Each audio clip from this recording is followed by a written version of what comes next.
Brought to you by Northville Lumber. 3 straight losses now for the Tigers, who fall to the Athletics 7-6 last night on a walk-off walk issued by Will Vest in the 10th. A 471-foot grand slam from Riley Green made it 4-3 Tigers in the third, but after they took a 6-5 lead in the top of the 10th, the A's won it in the bottom on a single, then that bases-loaded walk from Vest. Manager A.J. Hinch, what happened in the 10th?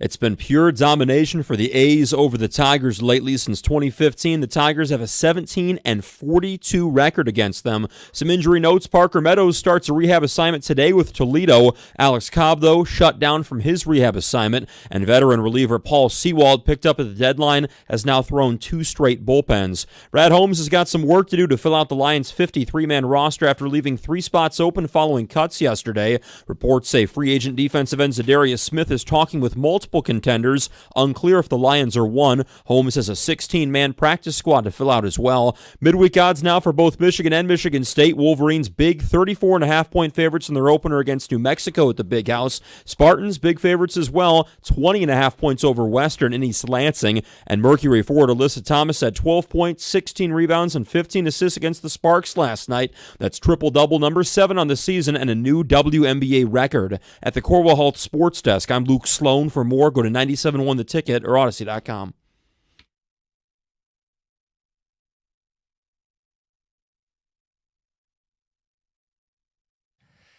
Good morning, and he's back. John Jansen in studio, Jim Costa with Heather Park. We've got Gov and Greg behind the glass, and you heard Luke Sloan on the updates. Happy Wednesday, John. Good morning. Hey, hump day, ready to go. It's it's good to be back, and it's good to be back in studio. Friday in Vegas, Monday at Oakland Hills. I was a little family event yesterday, so it's always nice to be back, and no more remotes. And honestly, for the most part, other than a holiday, which obviously, Labor Day, you're going to be off. Other than holidays, we're here. We're here. We're locked in, and Jack asked me the other day, he's like, because they'll have football practice on Monday, and he said, Dad, did you have to practice on a holiday? I'm like, yeah. How about Christmas, Thanksgiving?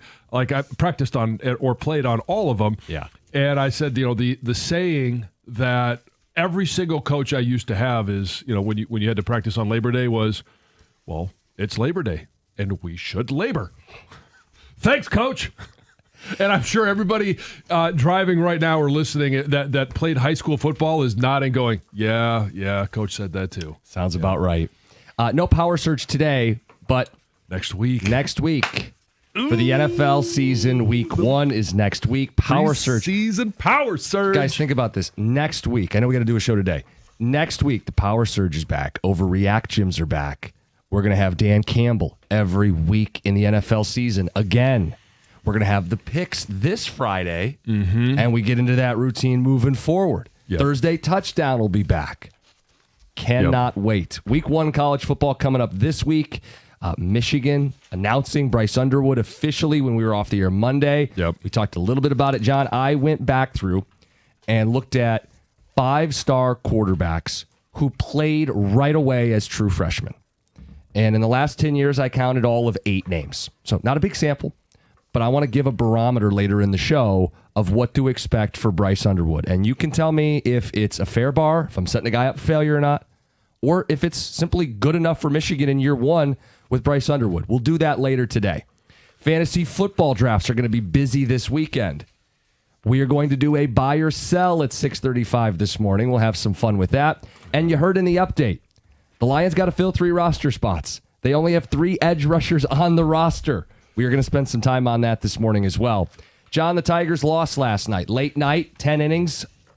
Yep. Goes around, comes around. We had the walk-off walk win. Yeah. Now we have the walk-off walk loss, and A.J. Hinch clearly not happy about it. No, he was not. And you heard that audio in the update. I don't know if we want to replay any of it again, We but should. My goodness, was he.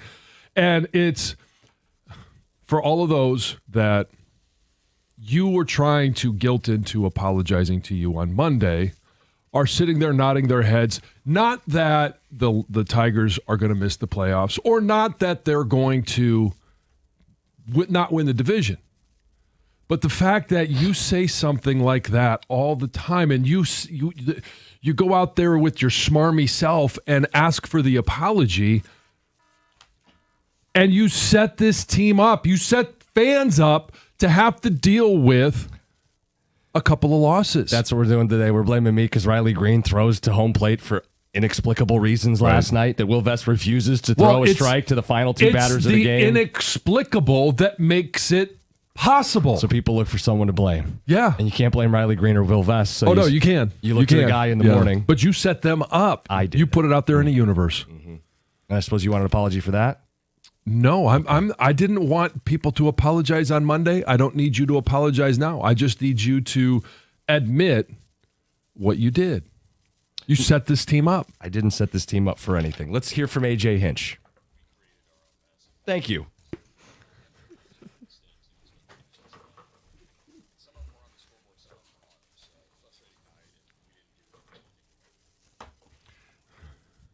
We set ourselves up, right? For this. We made our own mess. He basically called you out. That's not what he said.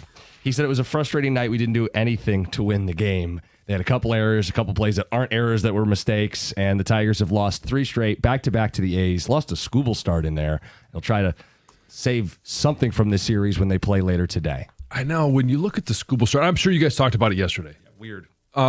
It was weird, right? 12 strikeouts, and it was dominant, and then all of a sudden, with one swing of the bat, he wasn't. Yep. It was a weird Skubal start. And there's been 3 out of the last 4. You could kind of look and go, we need better from him down the stretch. Well, and how about you need better than you got from Morton yesterday? We were talking about who's this team's number 2, and we said, I guess by default he's pitching the best. Well, he gives up 5 runs in 5 innings, and we don't know who the number 2 is for this team right now, which is a bit terrifying considering that we expect them to be in the playoffs, and we don't know who they're going to throw after Skubal. So I'll give a Ticket Texter credit for this. They reached 25 games over 500 for the second time, and now they play like crap. Both times took a step back. The other thing here is I believe they've only been swept twice, and it was the Dodgers and the Mariners. This would be the A's, another West Coast team. Ominous. Mm-hmm. Just don't play any team out west in the playoffs then, right? I guess. Although we think the Dodgers will be a problem, and we think Seattle's going to have a say in who wins the American League. Given that the Dodgers are making the World Series, I think is way off. They're a game up right now in San Diego. Well, right. If you have to put somebody in, I'm putting them in. Sure. I mean, odds say it's the Dodgers. Roster says it's the Dodgers, but you got to go out there and perform and play. And I know we talk about our pitching. I know they're having the same conversation in L.A. right now. Mm-hmm. Their pitching's not been great. Shohei on the mound has not been great. Law of averages in baseball, just getting back to a World Series, a second consecutive season, is a difficult thing to accomplish. Yeah, but everybody looks and they look at the lineup and go, Shohei, Freddie Freeman, Mookie Betts. Like, you go down the list of bats and you're like, well, how could we not put them in? And I understand that, but to your point, it's, the law of averages. It's the same thing about everybody picking Philly to win the Super Bowl this year. The law of averages tells you that that's just simply not going to happen. They may be special. They may be able to be, and I was talking to Jason Avant yesterday because obviously we're getting ready for the broadcast on Saturday, and he covers the Eagles, and he mentioned it as well. Like, when you have a team that was as healthy as Philly was last year, and you look at the Dodgers last year, I know Mookie Betts was dinged up a little bit at the end of the last year, and he was at the beginning of this year, but right.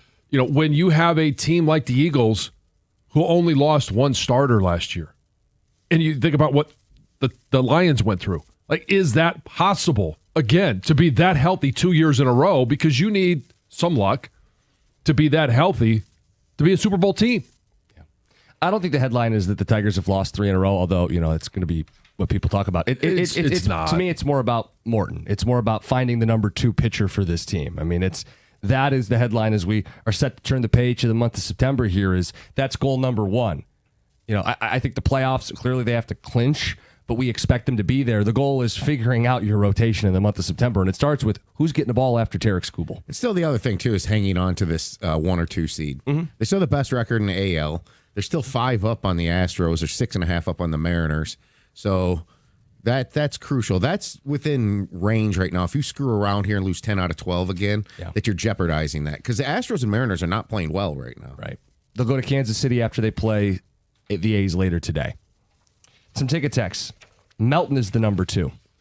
Pitched 3 innings of relief. Did a good job yesterday. John, is that a possibility, you think? I don't think so. I don't think that's how. Is he pitching the best out of the rest of them? He is, but he's young. There's going to be some type of innings issue that they're going to have because they just simply want to protect his arm. And I understand, hey, if you're in the postseason, it's a matter of, hey, you got to go for it.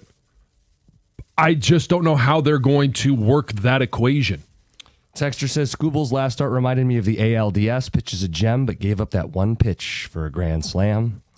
Tex says, Jim mentioned double digit on Monday. That phrase needs to be retired immediately. There is too much bad juju associated with it. Texter says, I'm sure Jim's getting ready to blame the deadline. Here we go. And this text says, I blame Jim for global warming, COVID, the war in Ukraine, and more. Scott and Carlton. That we've covered the bases 12 minutes into the show. All right, guys. Fantasy football. That's a great text. That too. Fantasy football buy or sell at 635. Where is Zadarius Smith? Where in the world is he? Is he coming to Detroit at some point? We'll get to it at 6:50 this morning. It's 97.1. Hey, America's favorite place to watch football, basketball, baseball, but we are right at the precipice of a football season. It's Stadium Swim, located at Circa Resort and Casino. Catch all the biggest games and moments at a viewing experience built for sports fans. You can chill in one of the 6 pools on 3 different levels for a perfect view of their massive 40-foot tall, high-definition screen located at Circa Resort and Casino in downtown Las Vegas, and it's right there on Fremont Street. Stadium Swim. Book your spot today at circalasvegas.com.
If you're injured in a car, truck, or motorcycle accident, call Lawrence KG at KG Law. That's KAJY. KG Law is one of the few law firms in the country specializing in car, truck, and motorcycle accidents. Lawrence KG has won millions for his clients because he'll fight hard for you, and KG wins big. If you or a loved one has been injured in a car, truck, or motorcycle accident, you need KG Law now. That's 877-KG-CARES, again, KAJY, or visit kgcares.com. That's kgcares.com.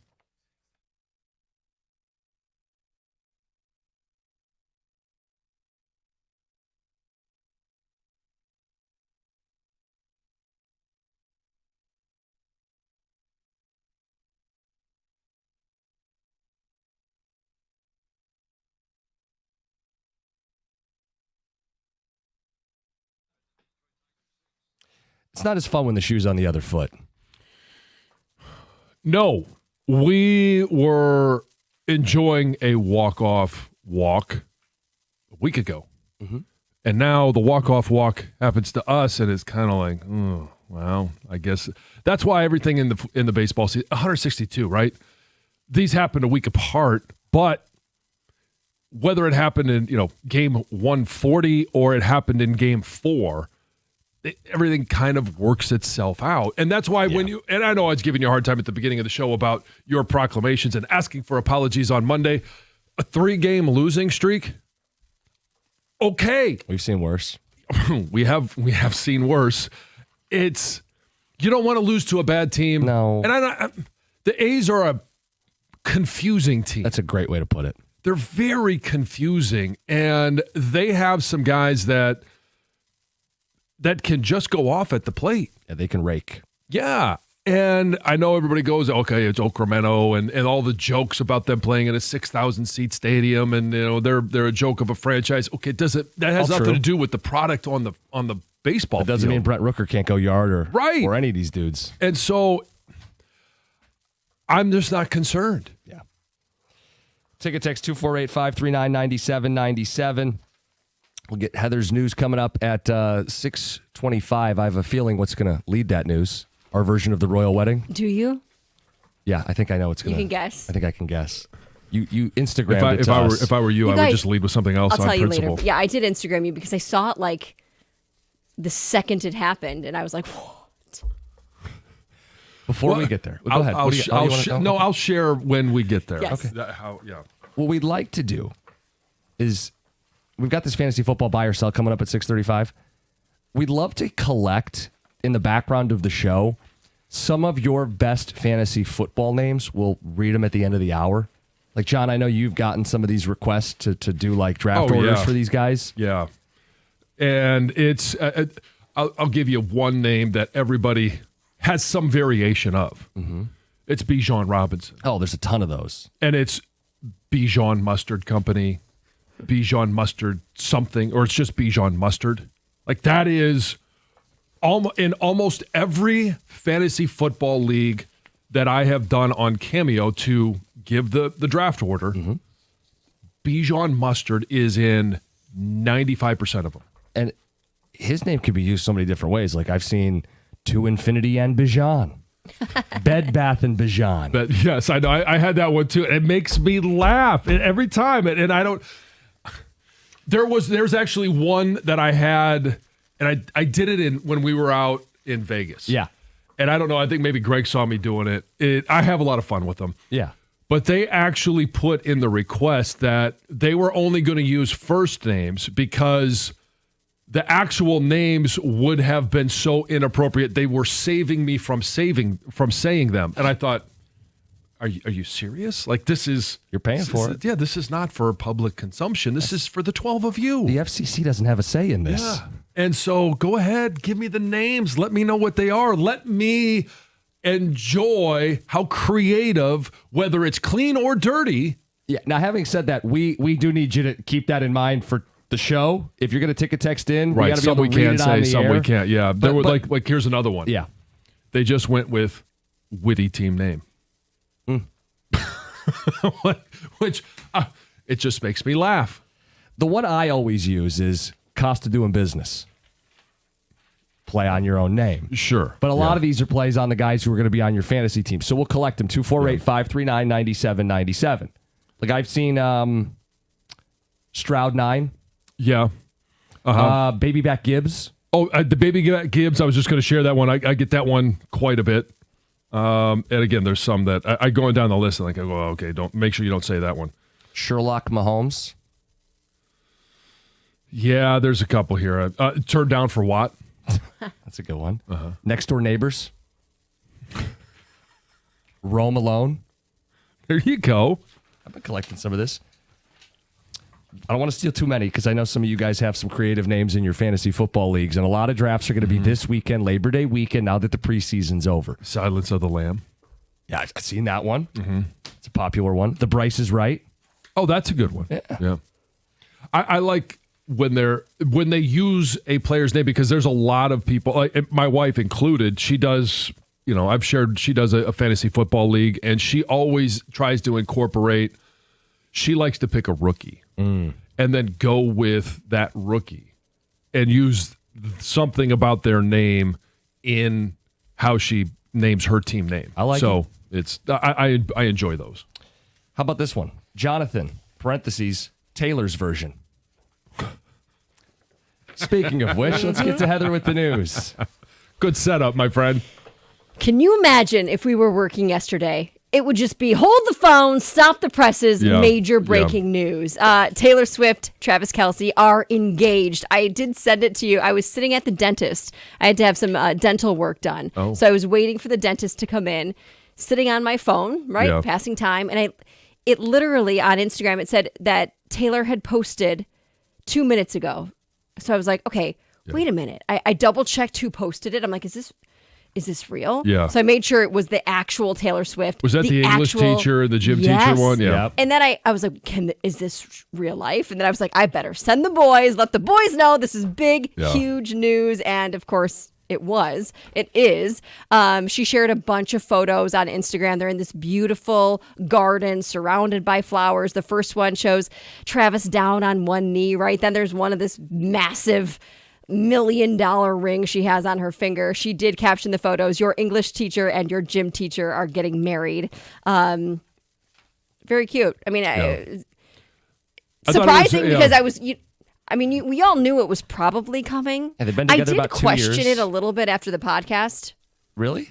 Yeah, because I just felt like I said, like that their intellectual levels were on such different playing fields. I thought, is this actually going to work? Are you calling him dumb? No, but she's very, very intelligent. That's what it sounded like to me, yeah. I also think he played that up a little bit on the podcast. I mean, I'm sure he did. He didn't actually talk a whole lot on the podcast, but I did feel that he did. It They can played work it up. that way. My wife is way smarter than I am, and it works, at least to this point. It's fine, but I did, when I watched the podcast, I was like, Really? Because I came away the opposite thought. I You thought did? if she's willing to do this podcast, it speaks to a level of seriousness in the relationship. I agree with that. And I felt like, well, they're coming up on 2 years. They're not going to announce it in season. This was kind of the time to do it. I know, but I don't know anything about Taylor Swift until I really watched that podcast. Yeah. It was the first thing I kind of actually learned about her. So I thought, well, I think I might have even looked at Colin and said, this isn't going to last. Really? I Yeah. actually thought the opposite. I'm like, wow. Travis has an ego. Jason has an ego. But on that podcast, they were in check and they knew that they weren't the show. And Travis were not knew that the as show. well. And I think that was it showed a huge level of respect from him to her. I agree with everything you guys have just said. I really do. I just really felt they were. I don't felt think like you do. I do. think I those agree are with just that. words. I think that they highly respected her and they let it be her show. And I think that it does show that You she just didn't think is she'd in this settle for level a of- dumb jock like Travis Right. Kelce. Yeah, wow. No, I just felt like they were on very different The levels. gym teacher from Ohio. You just can't get behind the. But I don't know much about Travis Kelce either, so maybe I need to listen to his podcast more, and that would change my opinion of him. Maybe not. I don't know. What did you think of the ring? Did you look at it? I did. I saw not in the photos, but I saw other photos Yeah. after. Did you see what it's valued at? Isn't it $1 million? I thought I saw $500,000, but it could be $1 million. I saw $1 ring. million. Doesn't matter at that point. Yeah. I mean, that's what I would expect. Well, this is going to be Or extravagant, even right? more. She is going to have this fairy tale wedding. I mean, there's no doubt about it, right? Oh, for sure. Is it going to be like the U.S. version of the royal wedding? Will we televise this? Will people take off work No, for she it? won't want it televised, would she? I don't think she How much would. is her dad going to pay for it? Boy, What's that's that gonna hurt. pre-dump like? Well, yeah, good point. Well, I have no idea, but Prenup for Travis. so here is the cool thing for dads, and I got to play this card yesterday, and my girls aren't Swifties, but they do follow the relationship, and they follow her, and Ellie probably more so than the older two, but because Schefter broke the news, Dad was the one that was able to then break the news to my girls. He broke the news before I broke the news to you? Yeah, in fact, I don't yeah. think I got your text. I don't saw think it. I was on that text. You saw it before I sent it to you? Yeah, Adam Schefter, man. Oh, wow. He's undefeated. I think I do think that you left me off.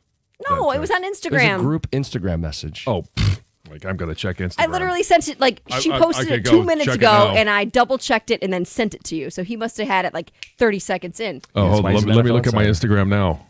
Oh yeah, I got notified. I don't have notifications that tell me. Like, can you set up notifications for Instagram to tell you on your lock screen when you have I'm a sure you notification? can. Yes, I do. Oh, okay. Yeah, that's one that I don't. That's not a notification I have. Yeah. Is there any other Anyway. news? Of course, there's other news. Let's see what I got. Major League Baseball released the 2026 schedule, and for the second straight season, the Tigers will start the year out west. So they're going to open on March 26th in San Diego, then play 3 more in Arizona. The home opener will be on April 3rd against the St. Louis Cardinals. So there's a bunch of other dates you can go and, I guess, Check it out. check your calendar and make sure Is you that got when it. they get to hand out the World Series rings? Yeah. Yeah. All right, mark your calendars now. You guys, tonight could be the night your whole entire life changes. I thought that was yesterday. No, it's tonight. It could be the Powerball jackpot. Oh yeah. Yeah, has skyrocketed to a whopping $815 million. Everyone's This is- retirement plan. Yeah, now the 7th largest prize in the game's history. If you were to win tonight, the cash payout would be $367.9 million. And a winner tonight would put an end to 38 consecutive drawings since the jackpot was last hit. Do you guys have a ticket yet? Oh yeah, a couple. We bought. Lisa Colin got bought one. some. I got one. Yeah. I'll get one later today. Anybody in the office pool? Because I've gotten 5 emails in the last week to be part of this. I'm not. I'm not yet. I probably will hop in at some point. I got in. Did you? Yeah, I'm that person that says I can't come in the next day, and they all won, and I didn't. When did you get in though? Because it's been going on for a while. Just Did you? last week. Okay. Yeah. I usually don't. The whole office quits because they won and you have to go in the next day. Think about that miserable experience. That'd be quite awful. Yeah. I mean, nobody's here most days, but Oh, boy. Shots fired. Day I'll ending of probably life. hop in. Yeah. All right. That's Heather with the news. Coming up next, your fantasy draft is likely this weekend. Buy and sell is next, 97.1. Hey parents, it's Heather. As the new school year kicks off, you've got a lot on your plate. And if you're like most, you appreciate knowing what to expect, especially when it comes to your monthly bills. Well, Verizon has some big news that will bring you serious peace of mind. For the first time ever, they're locking in low prices for 3 years. That's right, 3 years guaranteed with my plan. Right now, you can get a single line for a low price of just $50 a month when you switch and bring your phone on unlimited welcome with autopay plus taxes and fees. And again, that amazing price is locked in for 3 whole years because at Verizon, they've got your back now and in the future. So go ahead, scratch one big thing off your back-to-school worry list. Visit your local Verizon store in Detroit today and ask about their 3-year price guarantee. Get ready for a smooth, connected school year. $20 monthly promo credits applied over 36 months with a new line on unlimited welcome. In times of congestion, unlimited 5G and 4G LTE may be temporarily slower than other traffic. Domestic data roaming at 2G speeds. Price guarantee applies to then current base monthly rate. Additional terms and conditions apply.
I'm going to make a bet that your fantasy football league is likely drafting this upcoming weekend. It is the most popular weekend for fantasy football drafts, so we will play buy or sell with some names to know. All right, so obviously one of the biggest local fantasy names, Jahmyr Gibbs. His average draft position is 4. He's listed as RB3. Buy or sell? Well, I think this is absolutely a buy. And when you think about just, what he did last year, the amount of touchdowns, running the ball, catching the ball, I think he, and in yards, I think he is going to absolutely explode. And I think there's a shift this year. There's a shift from Montgomery and Gibbs to Gibbs complemented by Montgomery. I think they're going to use Gibbs a lot more in a lot of different situations. We've even heard him, as catching the ball more. They are going to use 16 touchdowns last year. I think he's looking at possibly 20. But do we think the Lions will have the number 1 offense? Are there fewer touchdowns for the team? I still think they're going to do a good job sharing the workload, playing for a 20-game season as opposed to a 17-game season. I would sell. I think if he got the touches, he could be the number 1 scorer. I don't know that he's going to get the touches. I'm a buyer because I would draft him over Bijan. Bijan's RB2 behind Saquon, who's RB1. Mm-hmm. I would. If I'm drafting in an open draft. It's workload, though. I'm taking Gibbs over Bijan because I trust the offense. I don't trust the Falcons' offense. And I don't like how they take Bijan out of the game down there, too. He misses a lot of touches, too. Who's that guy? Algier? Yeah. Vulture? Well, and thinking about Bijan, he's going to get more touches, I think, because they're going to have Michael Penix as their quarterback. So they're going to rely on the run game a little bit more. But I do think that Gibbs is going to get a lot of touchdowns, a lot of yards. All right, big name in fantasy football for a long time now, Christian McCaffrey. He's average draft position at 10. I get being Larry because of the injury. I'd buy him at that price because he could be the number 1 back. They have a soft schedule, one of the easiest schedules. He catches passes, PPR machine. I would buy McCaffrey. Not me. I'm selling him, and it's because I think age just catches up. We talk about expiration dates, and he has been dinged up ever since they had their, 2 years ago when they had a Super Bowl run. Even then, he was a little dinged up. So I just don't think he's going to be available enough. So I view him as one of the most fantasy players that could be great or just kill you. Yep. He killed people last year, how long he was out. I would draft him, but you have got to handcuff him with Robinson Jr. Mm-hmm. Next name, Jaden Daniels. He's average draft position is 28, QB3. It's tough because you always wonder, well, is there going to be a sophomore slump? Or because they've improved the offensive line, he's a guy that he's not on Josh Allen's level in regards to being able to run the ball and, get touchdowns running the ball, but also throwing. I would buy him. I think he is going to have a much better second year than he did a first. I don't buy into the sophomore slump. And so for me, it's a buy. He's a sell. You're drafting him at his ceiling. I do buy the sophomore slump. Yeah, and also, you know what? Just that team is the oldest roster in the NFL. That could really come back to bite them in a lot of ways, and it could reflect on Daniel's numbers. All right, next guy, and we'll go back to local, Jameson Williams. He's 59th overall. I'd buy. Look, he's getting drafted around guys like Xavier Worthy, Devontae Smith, Zay Flowers, and George Pickens. He 1,000-yard receiver last year. They talked about him going to the next level. I'd buy him. See, this is one where I'd sell. I think he's going to have good numbers, and he may match last year's numbers, but I think he's going to have to share with, Amon-Ra, obviously. Laporta, I think his numbers go up in the passing game, and Isaac Tesla. I don't think he is going to set records as a rookie, but he's going to take touches away from J-Mo. Again, I think high upside, but in Detroit and Michigan in general, I would sell because he's going to get overdrafted here. In your local league, he's going to get drafted 10 to 15 spots higher here because he's a Lion and people, I got my J-Mo. But if he's your third receiver, which is what he's being drafted at, you should. But it won't be here. I know. Somebody will take him as a 2 here, so he'll get overdrafted in my mind. All right, next one is a former Lion, DeAndre Swift, 61st overall. Running back 24. Polarizing dude. I don't think they love him. I think they wanted to draft a running back, and guys went right in front. Yeah. I heard Poles talking about Manungai the other day. I would not buy DeAndre Swift. I'd sell. He actually played in 17 games last year, which amazes me. But I don't think he could do that 2 years in a row. I don't think he's going to be available. We saw the injury issues that he had here, when he's a Lion. and I just don't trust him. So no, I'm not buying him. You know what? This is like the biggest sell on this list for me because he's had health issues his entire career. It would have happened by now. And who are we fooling here? This is where I have problems with fantasy rankings, and I don't get caught up in rankings. I do what I want to do. Mm-hmm. The fact that Jameson Williams is only 2 spots ahead of DeAndre Swift in overall rankings, to me, that's like there should be 3 tiers between them two. Well, that's why it's the whole RB thing. Yeah, but I know. It's whatever. There's just no way. Next guy, another former Lion, TJ Hawkinson. He's 68th overall, tight end 5. Coming off the injury last year, I think this is a buy for me. It's going to be an easy target for JJ. I mean, the best thing for a quarterback is obviously a great run game. The next best thing is an outlet that you could trust. I think you could trust TJ Hawkinson. I think he's going to get a lot of yards. I think he'll find his way into the end zone. So this, to me, is a buy. He's a buy for me as well. McCarthy loves a tight end. It's your best friend as a new quarterback, young quarterback. Next guy, a rookie in the division, 92nd overall, wide receiver 43, Matthew Golden. I'd buy. You're taking a flyer. You're taking a guy who's going to be on your bench. They used a first-round pick, can take the top off the defenses. The weeks you play him, you're hoping that he has an 80-yard touchdown. But I'd buy him. Yeah, I mean, wide receiver 43, like you're getting down the list here, and it is a flyer. And if you're that far down the list, if you're in a league where you get 12 or even 14 individuals, yeah, I would buy him right about where he's ranked. If he's a flex or bench guy, I think you can justify it.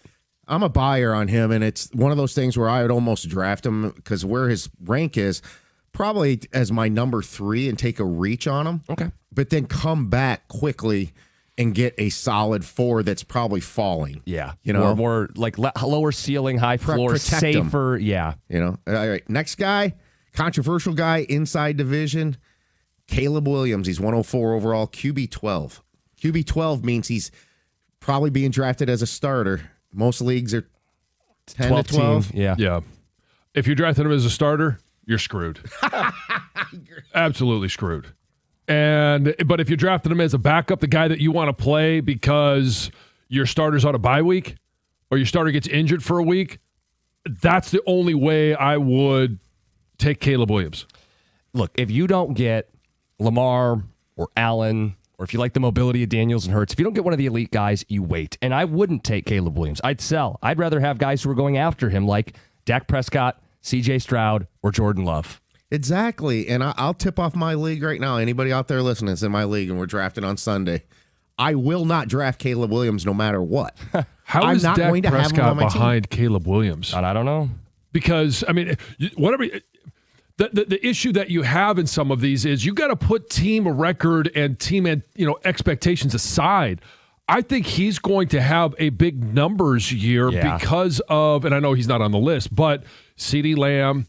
I know they don't really know what they're doing in the running game, but George Pickens. Yep. And some quality tight ends. I think he's going to have a big numbers year. I agree with you. All right, next guy has not played a regular season game yet. Local Michigan player, J.J. McCarthy, 133 overall, QB 19. I would go ahead. It's a sell for me. Again, Stroud is going 130, Love's going 131. I'd rather have those guys. And I know there's rushing upside with JJ, which is why he's even here.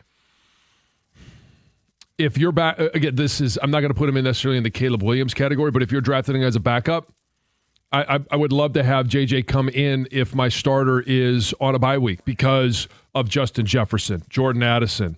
TJ Hawkinson. I think he is a guy that will actually have decent numbers, quality numbers to get you through a week where your starter's on a bye.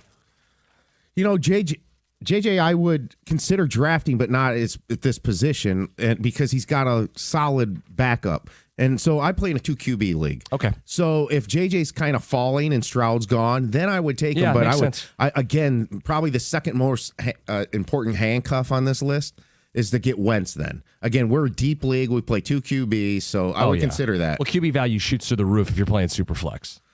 The last one, a guy who really surged late in the season last week, Bryce Young, QB 25 overall, 158 overall, QB 25. Only if I'm in a deep league am I even drafting him. Yeah. I take him over JJ. The upside's higher with JJ. I take JJ at that point. I think we're dismissing what Bryce Young did after he came back being benched last year. And now they got McMillan down there.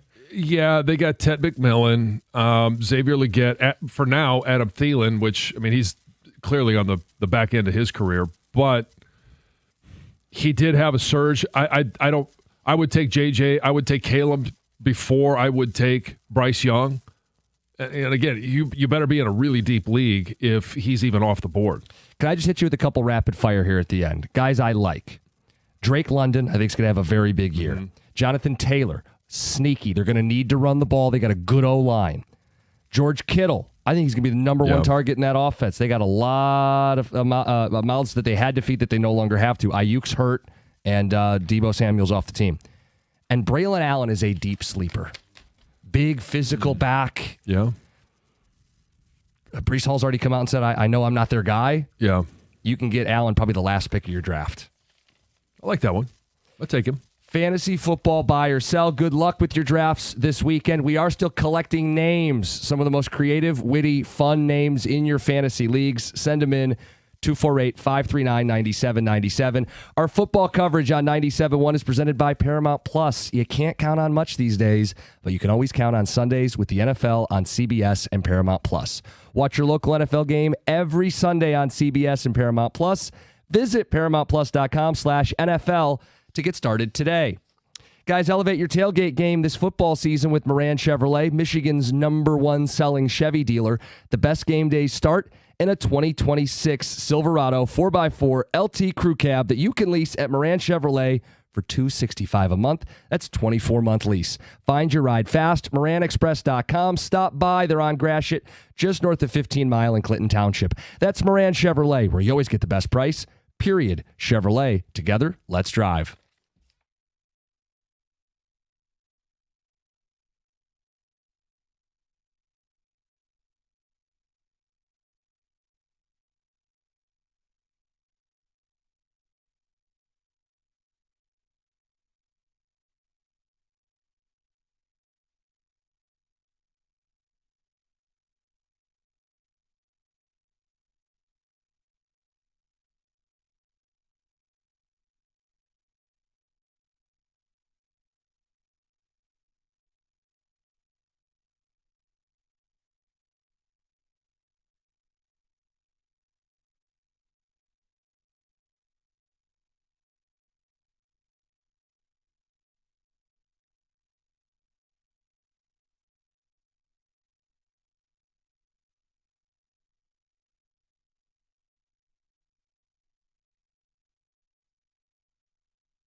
471 feet. Dan Dickerson on the call. Still wasn't enough. The Tigers lost in extras. Late night game that finished after 1 a.m. A.J. Hinch saying afterwards, frustrating night. We didn't do anything to win. We created our own mess, and we paid for it. We're going to get into the Lions roster, which stands at 50, not 53. And curious question about the edge rush position. Stop me if we've had that conversation before. But it begs a discussion today. John, I am staring at, I'm in the possession of the very best Okay. of our audience. Okay. I always love the creativity of our texters. This is your fantasy football team names that we've been collecting for about an hour. You ready, John? Yeah. Harry Penix.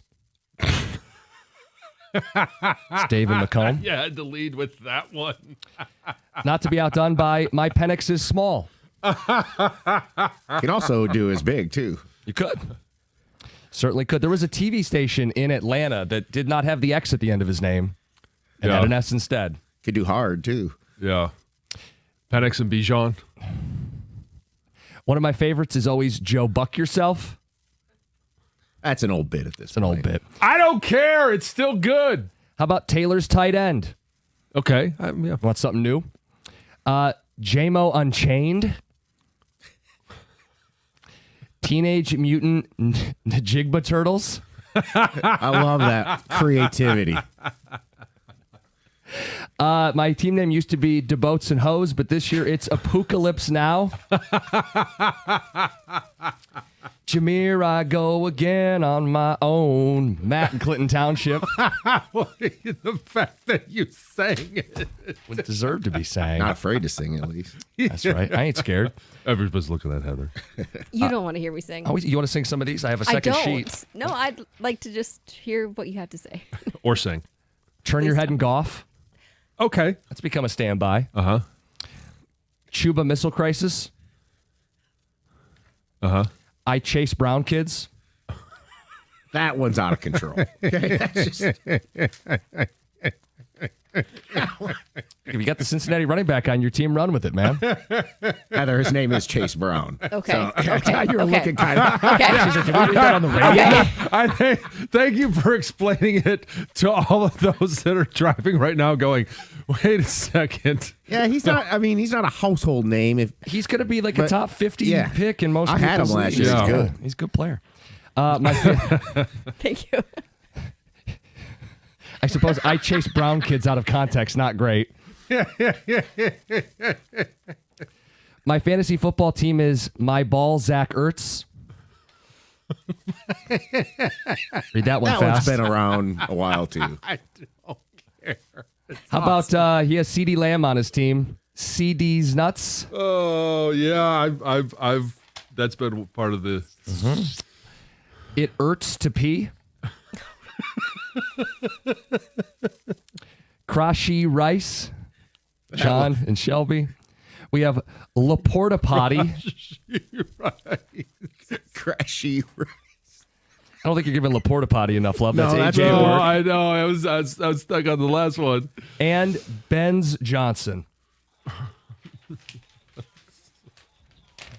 You read the Chase Brown one? I thought the other one that borderline crossed the line, hitting rugs. Oh, yeah, I didn't have an issue with that one. That's on here too. Oh, you didn't have an issue with it. I just didn't make the cut. It's terrible. That's awful. That's terrible. There is one that says my answer to drafting J.J. McCarthy or Caleb Williams in my fantasy league this season. No and no.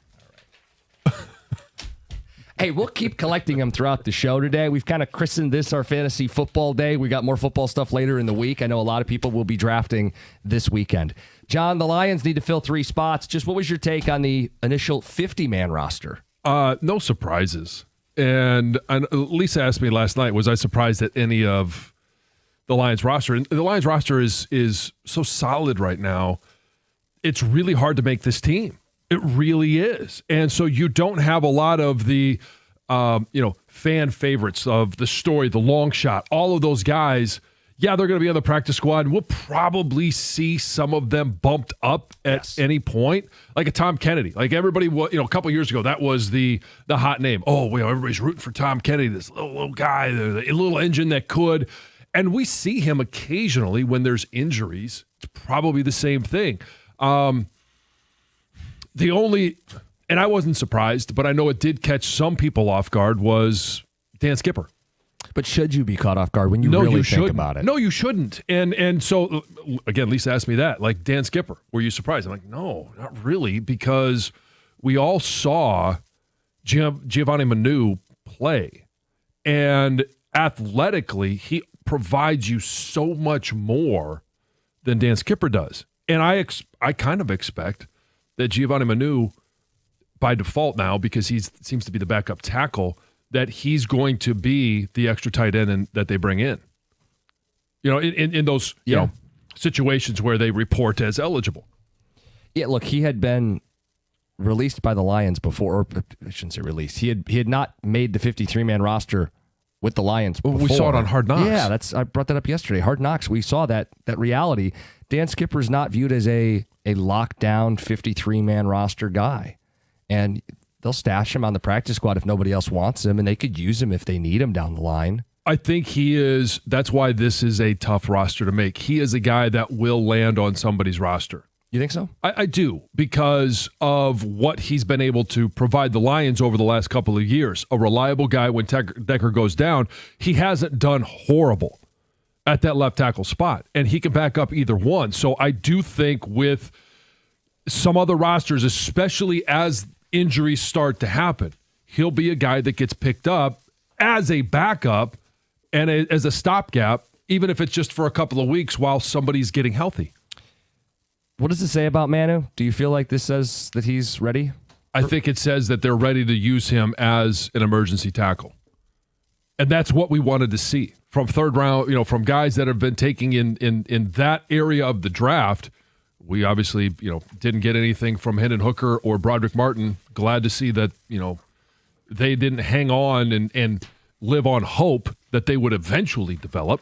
So one more roster spot just opened up in the last few minutes. Really? And to hear who it is, this guy right here, Luke Sloan. Oh, a tease for the update. The update.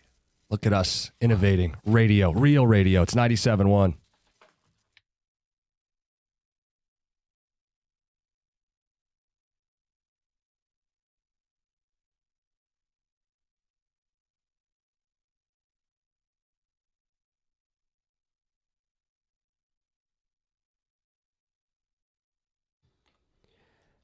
Brought to you by the Michigan Lottery. Lions swing a trade this morning. The NFL Network's Tom Pelissero reporting that wide receiver Tim Patrick is on his way to the Jacksonville Jaguars for a 6th-round pick. The A's continue their domination against the Tigers with a 7-6 win on a walk-off walk in Sacramento last night. Bottom 10, an RBI single from Tyler Soderstrom tied it at 6. Then a stroll home won it for the A's.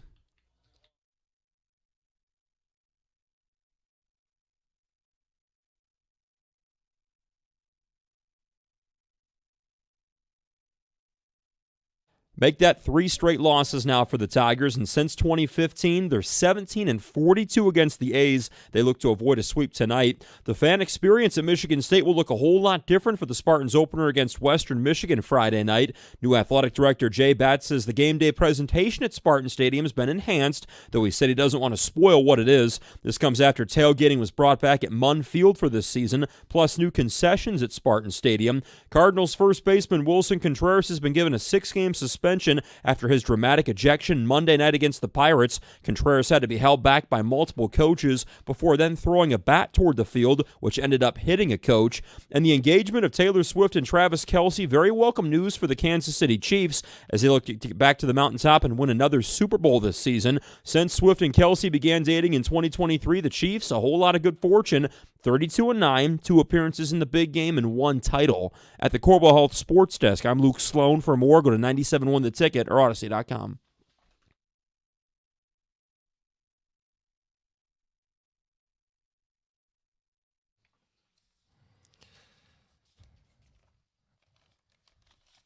You heard it from Luke Sloan. Tim Patrick dealt to the Jags, John. For a 6th-round pick. Roster stands at 49. Not surprised at all. And I don't know if this means they bring Meeks back or if I think they're going to see and look through the rest of all of the cuts to see if there's another receiver that they could bring in, but not surprised. We talked about this, and I think it's great that they were able to get a 6 for him. As Isaac TeSlaa started to show what he can do, we actually brought up the topic, do they just move on from Tim Patrick and cut him? I'm glad they were able to get some value out of him. Wide receivers on the roster, St. Brown, J-Mo, Khalif Raymond, Isaac TeSlaa, and Dominic Lovett. TeSlaa, man. Yeah, gotta love it. But that's what this is a vote of confidence for. The TeSlaa is your wide receiver 3. I know what you do with your pun. TeSlaa is wide receiver 3. That's the headline. Another team name. We kind of all anticipated that as we saw him perform, and this is why you have preseason games, and this is why you play some of those guys in preseason games. You're welcome, Jim Costa. I'm so grateful. Is the fact that he needed those reps to show the coaches and prove in game time what they were seeing. It was a verification of what they were seeing at practice, what they saw at Arkansas, and why they drafted him. I think a good tell is that Houston joint practice. I'm sitting there in one of the end zones while they're running red zone, and I'm next to a couple Houston guys, and they go, "Man, who is 18?" Yeah. I go, "You just wait to see. He found another one of these guys, didn't he?" TeSlaa. And he's 6'4", runs a 4.4 40. It's not his fault Taylor Green was his quarterback at Arkansas. Brad Holmes could see the skill, the talent, and he called him his favorite receiver in the draft. Didn't say best, but said his favorite receiver in the draft. And to see he's hit the ground running, that they feel comfortable with him running as that third receiver right out of the gate, he's going to get favorable coverage. We've gushed about him, but it's nice to see that it wasn't just in our head. Like, the team verified it and validated it with this move. Well, and you look at what he gave up for him. At 3/3 to go up and get Isaac TeSlaa. Love it. There you go again.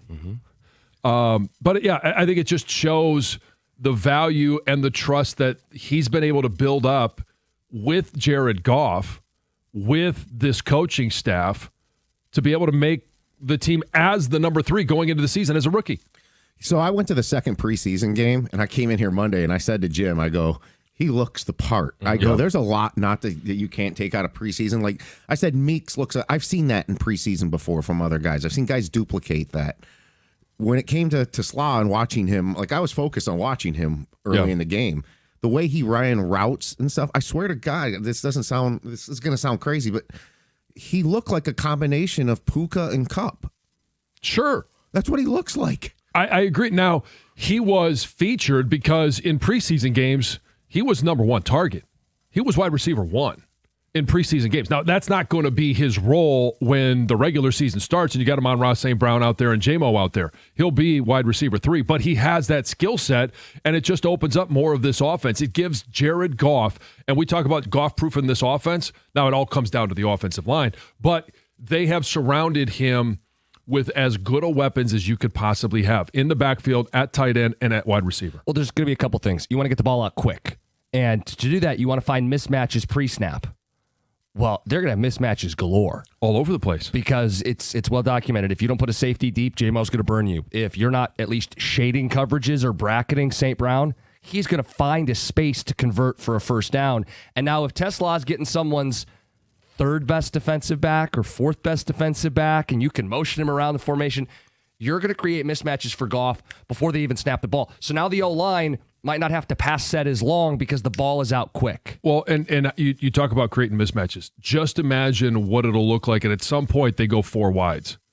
And you've got, obviously, the 3 receivers, 1, 2, and 3. And then you mix and match, whether that fourth is Laporta split out or it's Jahmyr Gibbs split out. Now, all of a sudden, you have a size mismatch. Why do I keep messing up that word? You have a size matchup issue, or you have a speed matchup issue.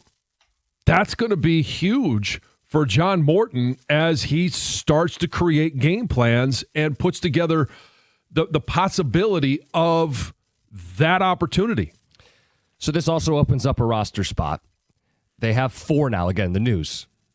Tim Patrick traded Timmy P, as Heather Park would call him. Timmy P traded for a 6th-round pick to Jacksonville. That's what you called him? We called him Timmy P. Last year when we added him. Yeah. Oh, okay. Yeah. Timmy P. Timmy P. He's now in Jacksonville.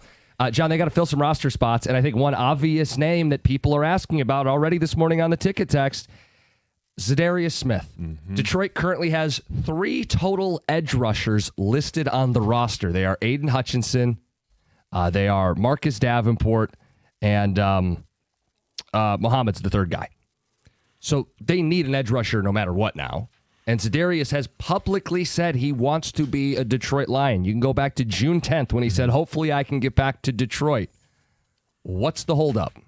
Any day now, right? Yeah, I really believe it's any day. And it's really a matter of, I don't think it's a question of if the Lions want him. And it kind of looks like when you only got 3 edge rushers on your roster, like they're planning on having him. I know a lot of people see him as a 14 or 15 rep guy because of his age and maybe he's entering that pass rush specialist phase of his career. It's not at all how I see him. He is a guy that can hold up against the run. Now, do you want to protect him along with Marcus Davenport? Sure. Like it's just, hey, you got a couple of guys, and I don't want to put Za'Darius Smith in the Marcus Davenport category of being hurt, but he is an elderly gentleman when we're talking about the parameters of the NFL. Yeah, by NFL standards, fine. Yeah. Look, they did but very productive. Yeah, and he was productive last year. They did their homework on him a lot, like agonizingly so. Brad Holmes has detailed that trade and how much work went into it. They vetted him. They felt he was a guy who could play 3 downs. They didn't think he was just a situational pass rusher, and they traded for him. And he came here, and by all accounts, was a good key cog in this defense and a good dude in that locker room. They've already done the homework on him. John, they need not 1 but 2 edge guys right now. They got 4 roster spots. Why the hell isn't he here? It's to me, it's all on Za'Darius' side. And originally it was. Is it though? Oh, I've got to believe it is. I've got to believe because it's not a salary cap issue, and it has nothing to do. Even if they sign him to a 1-year deal for $5, $6, $7 million, or they give him a voidable, it has no impact on the salary cap regarding Aiden Hutchinson. Or if you give them a 2 with the voidable year and it doesn't impact what they need to do with J-Mo next year. Like there is such a minimal impact. And I gotta believe it is Za'Darius originally saying, I don't want to be in anybody's training camp. I don't want to be put in there because I just don't want to go through training camp. I'm 32 years old. I don't want any part of that. And now it's got to simply be, what is my best opportunity to win a Super Bowl? So the quotes, or the report from Jeremy Fowler was, Za'Darius Smith is a name to watch this week. Multiple contending teams have checked in on Smith, who is training and awaiting, quote, the right situation. Now, we don't know if the Lions are one of those teams, but John, they have to be. They better be one of those teams. I don't know if there's a better situation on a team with championship aspirations and possibilities. Everybody has championship aspirations, but the possibility for him to have really good numbers. And if they say, hey, we're going to sign you to 1 year, $6 million, but here are the incentives. Wouldn't you want to be the guy that is rushing opposite Aiden Hutchinson? Aiden's going to get all the attention. He's going to get the double, the triple teams. And it doesn't matter who you have on the other side. That's what Aiden Hutchinson is going to require. So you're going to be matched up frequently, maybe one-on-one with the best tackle, or one-on-one with the worst of the 2 tackles, because he can go either side, just like Aiden Hutchinson. Like, I just don't understand, from his view, if they put in there, hey, we're going to give you an incentive for if you get 7.5 more, or 7.5 or more sacks, here's your bonus. If you get double-digit sacks, we're going to up the bonus. That's how I would construct this contract to attract him to Detroit, because incentives there's some that count against the cap and some that count less against the cap. It's likely to be earned or unlikely to be earned. And for a guy that's 32 years old, I would imagine if you put in there, hey, double-digit sacks is probably an unlikely to be earned. Or every sack after that, we're going to give you another $100,000. This is way deeper than we need to go, but my understanding is that the earned versus unearned is based on like the last season or the previous season. So he didn't have double digits, so it wouldn't count as a likely to be earned bonus. And then therefore, if he does it, it's something you tack on later, so it doesn't even really hurt you today. There's all kinds of ways the Lions can structure this stuff, and they have a very bright, capologist in front office. John, he has said, hopefully I can get back to Detroit, where I can influence young guys and do great things. Hopefully I can get back to where I want to be in Detroit. He wants to be in Detroit. He's on record, and he's not in Detroit, which means it's on Detroit, right? I know he said those words, but things change. And situations change. And he may want to be in Detroit, but he's also wanting to maximize the earning potential of the waning moments of his career. Who has more leverage right now?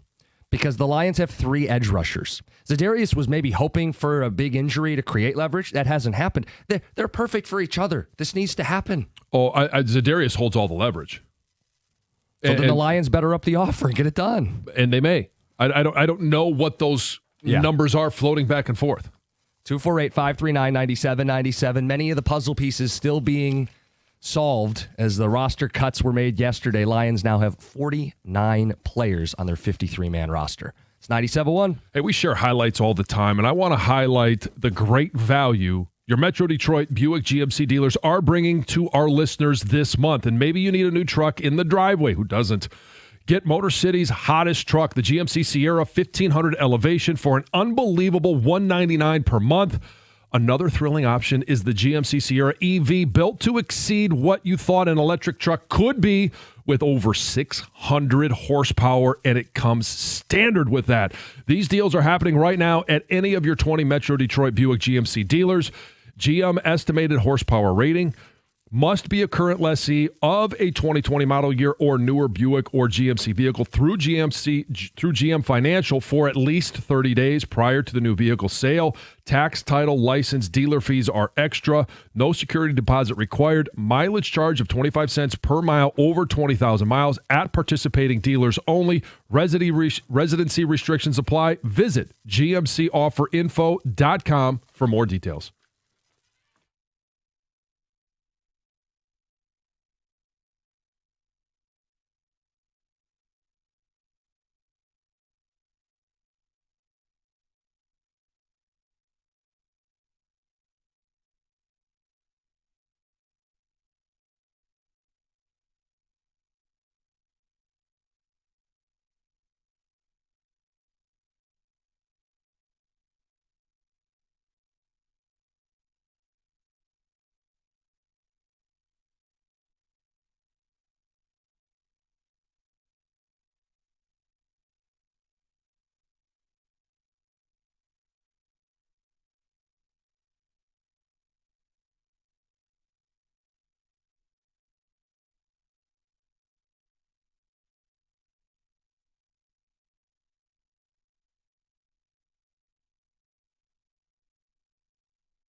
Let's talk about your teeth. If you've been thinking about metal braces, but you don't want to deal with them, but you still want to fix your smile, have you thought about Invisalign? Free Invisalign consultation with Brightside Dental, where there's no pressure, just answers, and only if it's the right fit for you will they get you in one of those plans, and it can be flexible, as low as $59 a month. Straight teeth, straightforward pricing.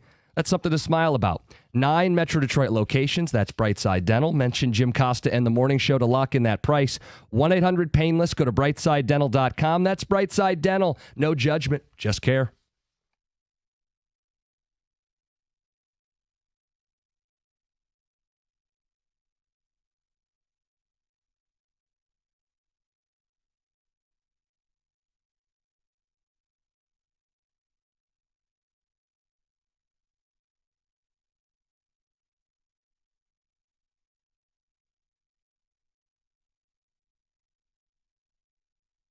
And they'd lose on a walk-off walk, shoes on the other foot.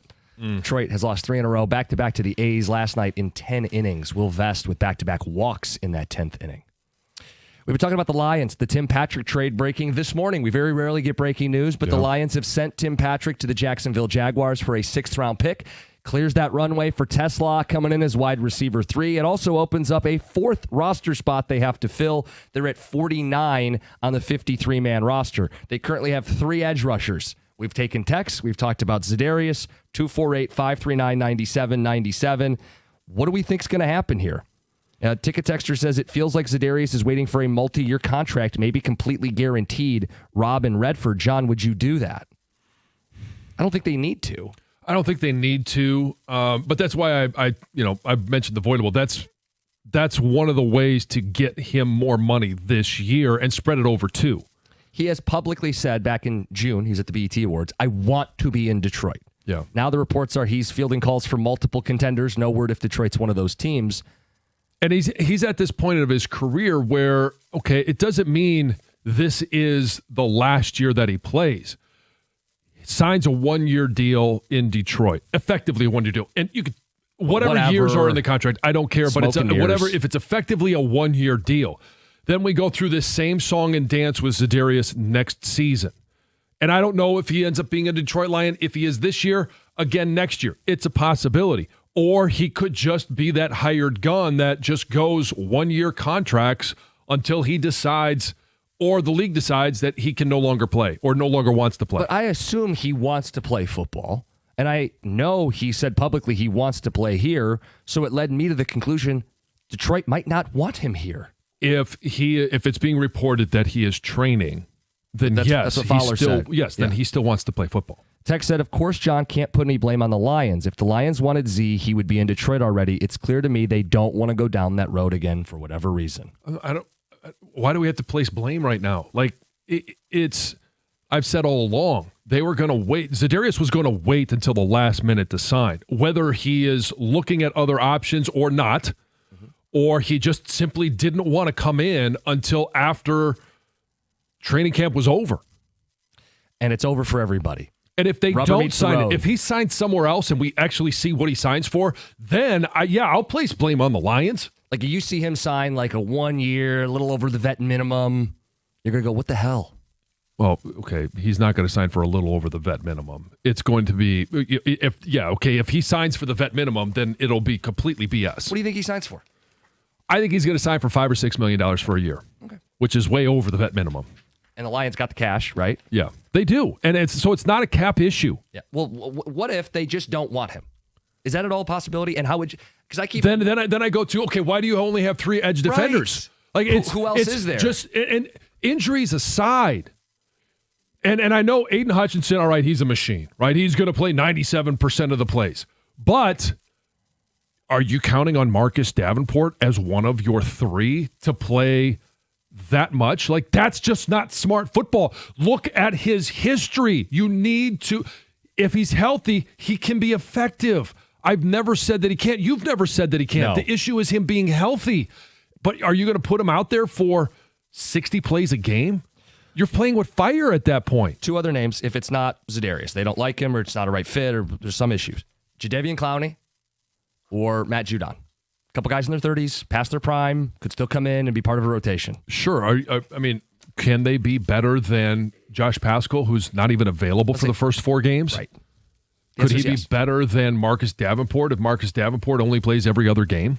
And I would contend with 3 edge rushers, they need not 1 but 2 guys, and they have 4 spots. So add 2 edge rushers between now and the start of the season. Yeah. So, I mean, at that point, you're thinking, okay, could it be Za'Darius and Matthew Judon? That's allowed. You can do that within the rules. End of the hour, 7:50. We're going to talk a little Bryce Underwood because I went back. It actually started as a cash the ticket homework assignment. Evan Jenkins started, but I went a little deeper. 5-star quarterbacks that play year 1 over the last 10 years. What is the expectation for Bryce Underwood by the numbers? Not the hype machine, not what we think could happen. What the numbers suggest will happen with Bryce Underwood. Is it good enough for Michigan? Is this a fair bar? We'll do that at 7:50. Let's get to Heather with the news. This news is sponsored by Foreman Mills.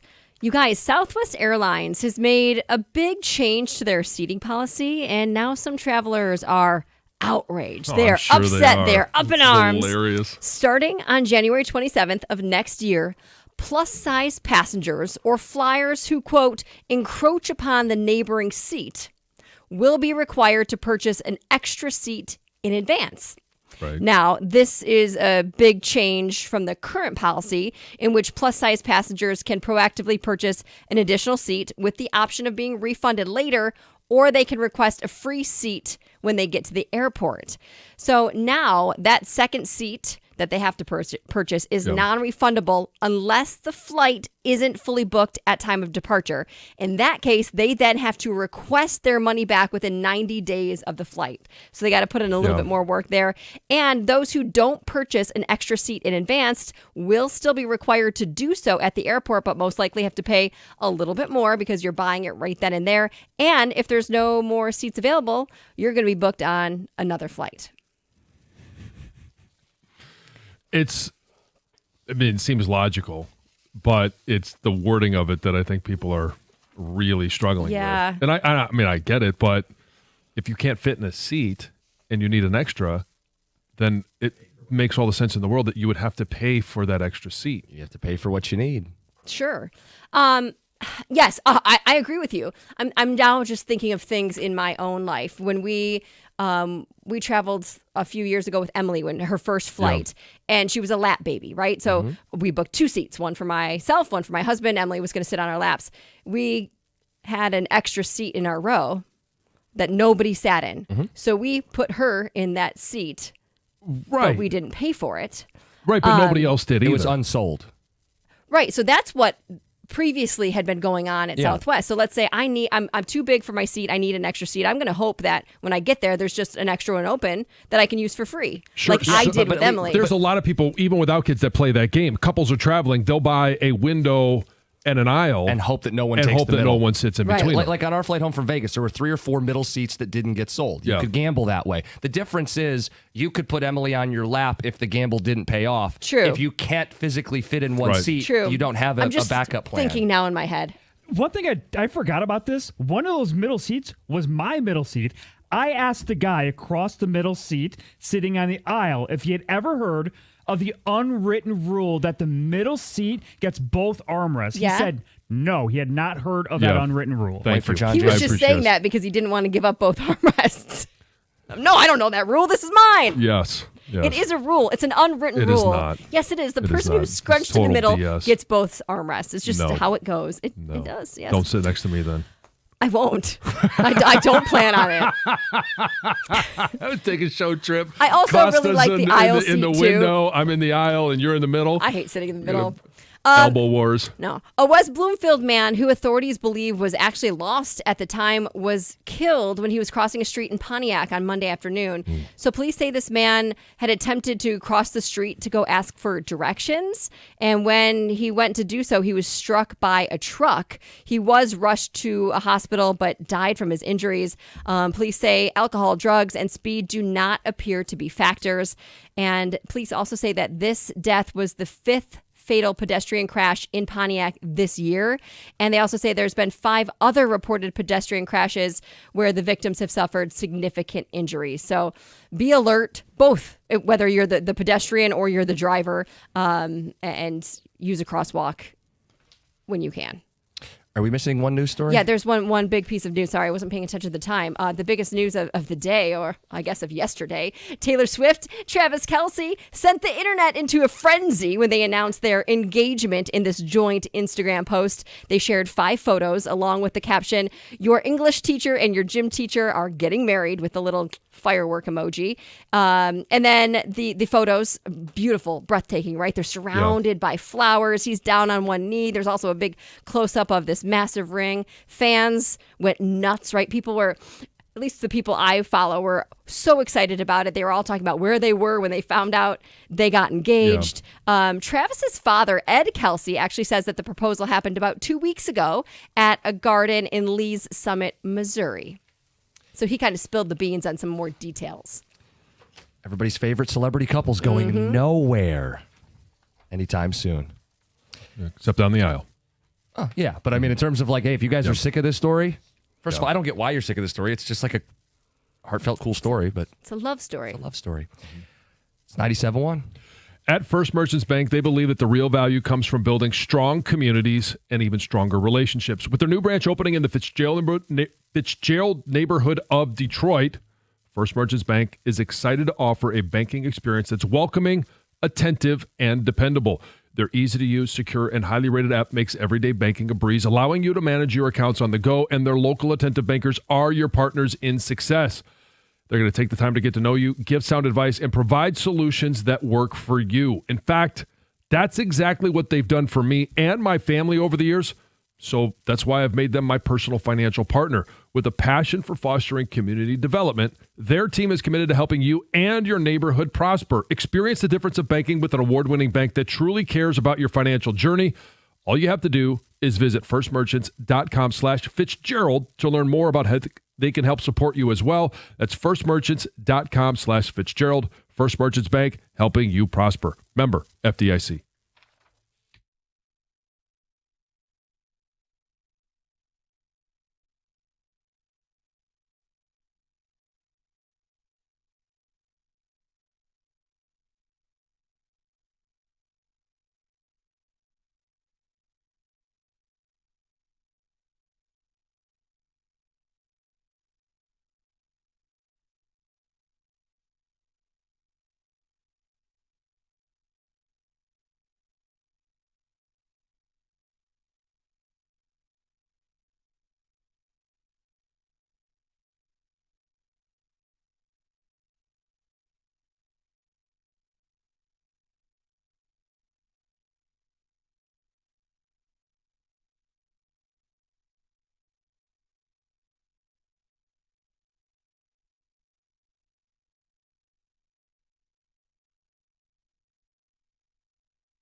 Oh, boy. People are already nauseated enough. Why does this bother people so much? It's pop culture. It's newsy. Everybody's talking about it. It's love. It's all of those things. And True love. it's unfolding in front of our eyes. There's so many things because she's obviously very successful. She's a beautiful individual. He is obviously very successful. And it's the story of how it all started as well. Like, I mean, he shot his shot. Yeah, he did. He did. And it worked out. And it's worked out since, even though there's been unbelievable media coverage, the paparazzi, everything that goes along with a relationship like this, individually, but also together. I know that it's dominated the news. It's dominated sports news. It's dominated broadcast. Well, I wouldn't say it's dominated broadcast It's like because 45 seconds of a 4-hour broadcast. Right. But there are people that, and it bothers them to know, and we've already received some ticket texts today. Guys, I really don't understand why this gets under your skin so much, but if you could let us know. Yeah. 248-539-9797. I mean, I could be talking about a whole lot of other things, negative things that are going on. That's no fun to listen to. People who like got burned or killed or murdered or something. Yeah. I mean, this is a story of like. Yeah. I mean, I did that too, but. Can't avoid that. It's in the news. But this is pop culture. I mean, this is a future Pro Football Hall of Famer. Mm-hmm. Probably a first ballot guy. And the biggest pop star on the planet. And it's, as they put it in their caption, it's the gym teacher and the English teacher. It's Americana, is it not? It's the football star and the popular girl. It's the homecoming king and queen. Like it's not small town America, but it has small town America feel. They're both kind of Midwest, right? Travis Kelce's an Ohio guy, and Taylor Swift, Philadelphia, Pennsylvania. I don't know. Yeah, I think she was somewhere there. I don't know. Yeah. But why does this bother people so much? Like, she gets shown here and there on a broadcast when she's at the game, but she doesn't dominate the broad. It's not like they cut away from first down and do like a picture-in-picture to get her reaction. Well, and we see it in broadcasts all the time. And in college football, a lot of times they're showing mom and dad, or if it's Brent Musburger, they're showing a girlfriend. But like this is something that frequently happens in broadcasts. Yes, they show you crowd shots, but if there is somebody attached to a player on the field, they show it. And for the Kansas City Chiefs, it's been Taylor Swift. And they would show Brittany Mahomes before that, and she's nowhere near the sensation that Taylor is. Is it we just don't like the Chiefs? There's too much Chiefs, and now she's like the latest addition to the Chiefs. I've never understood hating success. I understand if you're the Bills and the Chiefs keep beating you all the time in the biggest moments. Yeah, okay, a rival, but like, people hated the Patriots because they just kept winning. And now it's the Chiefs because they just keep winning. Like, I don't understand that. But then on top of that, it's why is this so nauseating to people? I have no idea. I'm loving it. I mean, and it's funny because obviously we have different social media accounts, very different. Heather, you and I. Oh, and who we follow is very different. Sure. And I think you were surprised when I put in my prep, like, the negative reaction that I saw to this news. Like, I just don't understand why people have such a negative reaction. And you said... I was really taken aback by that because everybody I follow was so excited, over the top. People were talking about that this was going to be a day they remember. Like, where were you when you found out Taylor Swift got engaged? Like, people were so excited. I saw no negativity at all. So it was interesting to hear your side of it. When her fans, her story is well documented in her songs, how she just can't find the right person and can't find love. So her fans are... over the moon right now. So, I mean, it does beg the question. I mean, her new album is coming out. It's not out yet, right? She announced it's not it out yet. It comes out in the fall, I think. And you kind of wonder, is there going to be a song 3rd. in there about their relationship? There's got to be. That's what she does. Oh, it's got to be. And then the next album will be all about their married marriage. life. Yeah. Oh, okay, yeah. I would imagine. Yeah, well, yeah. Hope that's the path that it follows. Well, I'm sure they all hope that. Yes. I got ticket text. Let's start with phones. Dave in Clinton Township. Dave, good morning. Hey, guys. So I don't think it is all those things you're talking about, love story, Americana. Americana love stories don't begin with a prenup and 3 lawyers on each side. Well, okay? now, but it has to in this situation because the value of the people involved. Okay. You're absolutely, okay, so you're right. that's where the nausea comes in because of this situation. It's not the true American love story. It's not that. Also, kind of like, not to bring Costanza in the argument, but worlds are colliding here. I don't want my football interrupted by. It's my one thing that I've got in my life. That's the only thing I have to worry about that moment is how many yards Gibbs has, or something like that, or did Montgomery knock another DB into the ground? I don't want it all mixed up with this. So when they flash to the box that she's sitting in for 7 seconds, that upsets you? Is it just Taylor Swift or every girlfriend and wife that they show?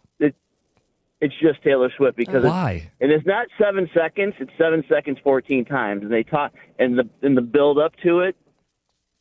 So, but what I've experienced is seeing like more women caring about football because of this.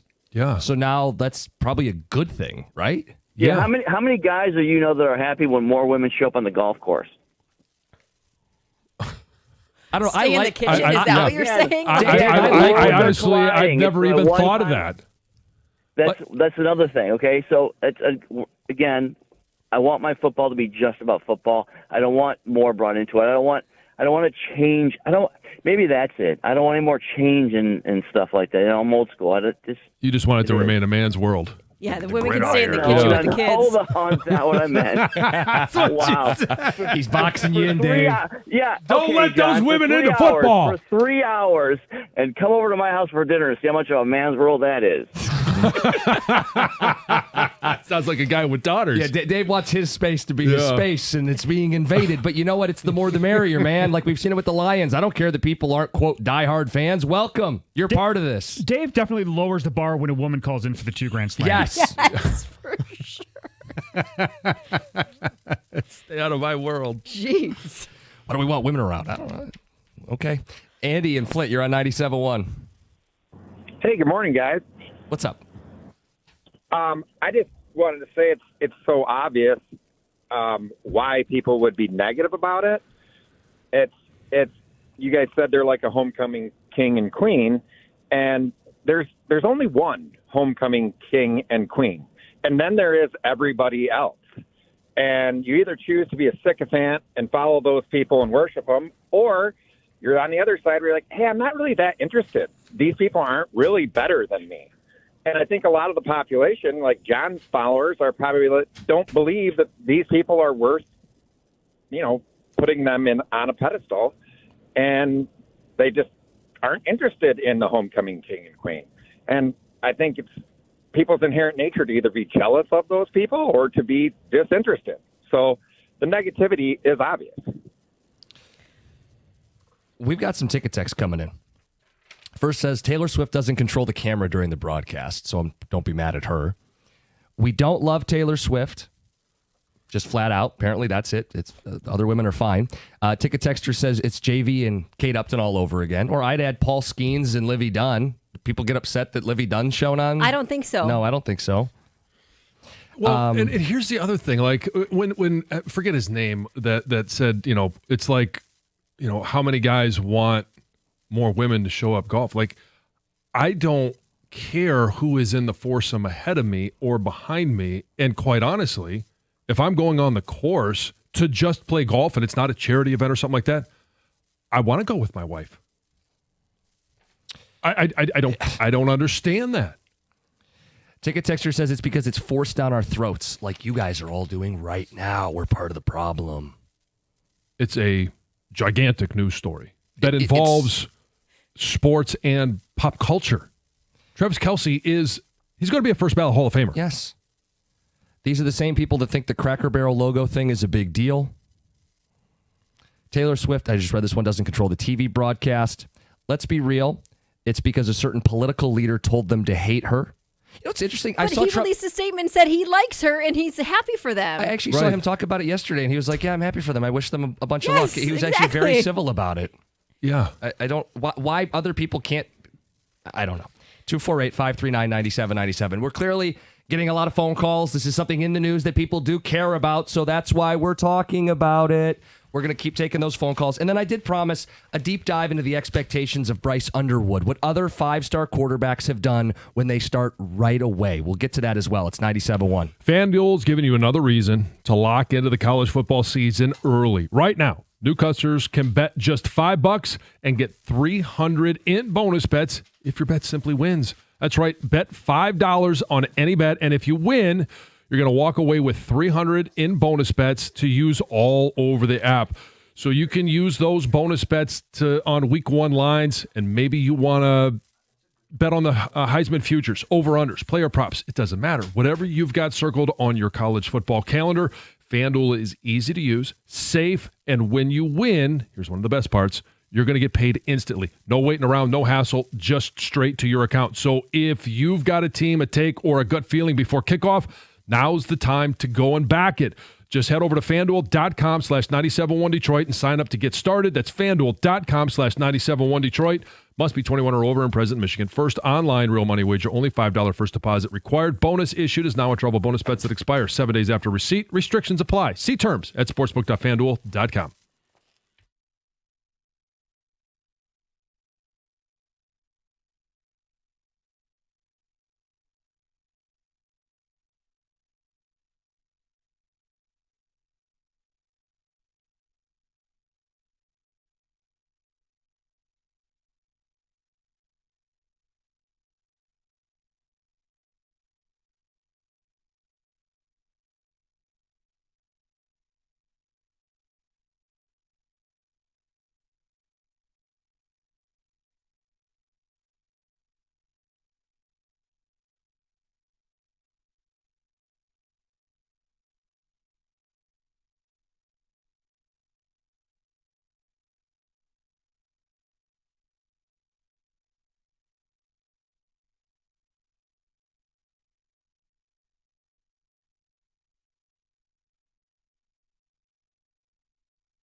So this is a very interesting conversation. We hold up a microphone to you guys, and we want you to make sense of it. We're not goo-goo gaga over this marriage proposal, but it was in the news. Travis Kelce, Taylor Swift. It's pop culture. It's a big story. And if you don't care, okay. But it's the people who have this like visceral negative reaction to it. I don't get it. It's so weird to me because I honestly don't really care either. I've never followed Taylor Swift. I'm not a Swiftie. I don't know much about Travis Kelce. But I don't hate it. Like, it doesn't create an anger inside of me where I'm like, all women should stay in the kitchen and I don't want to see any of them, like our last caller. Like, people are very, well, he was, right? Like, he really did not like. He walked it back a little bit, but did, yeah. But he dug himself in a hole there. But people hate it. People hate it. Texter Kristen in Northville says, how is it any different than Brady and Giselle? Like, they always show, and we brought up Kate Upton and Justin Verlander, or Livy Dunn and Paul Skeens, or. And people love her. They love when she's at a game. Or they love. So it's Taylor specific. I think it's like Taylor specific. Taylor Swift. Yeah. Okay. 248-539-9797. Let's get some of these phone calls in the mix. Lauren in Westland. Lauren, good morning. Good morning. How are you? Good. How you doing this morning?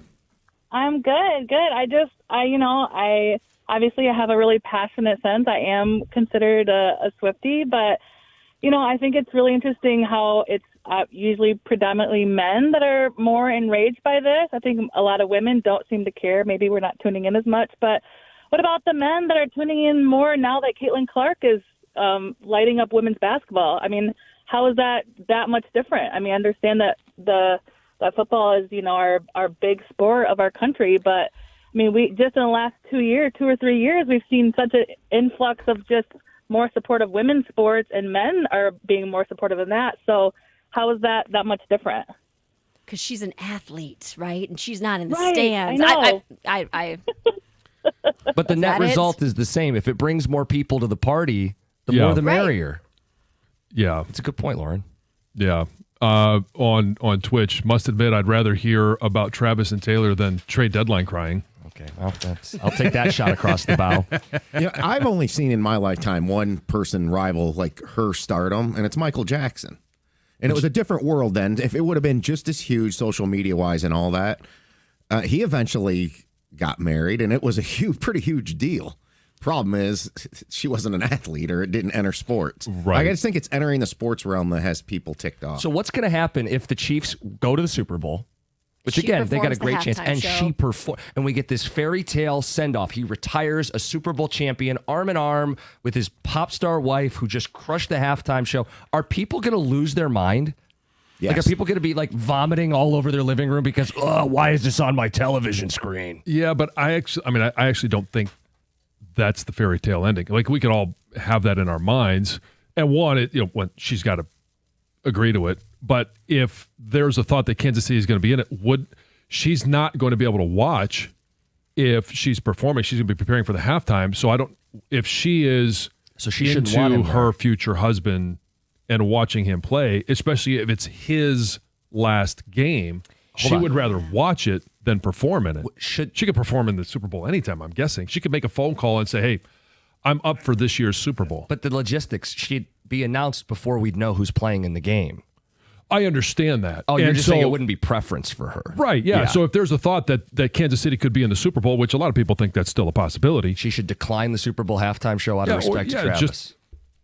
I'm not saying out of respect for herself and wanting to watch him play versus being behind the scenes. Like the Super Bowl halftime, that's a monster production. Yep. Okay, so the NFL scriptwriters have it like this.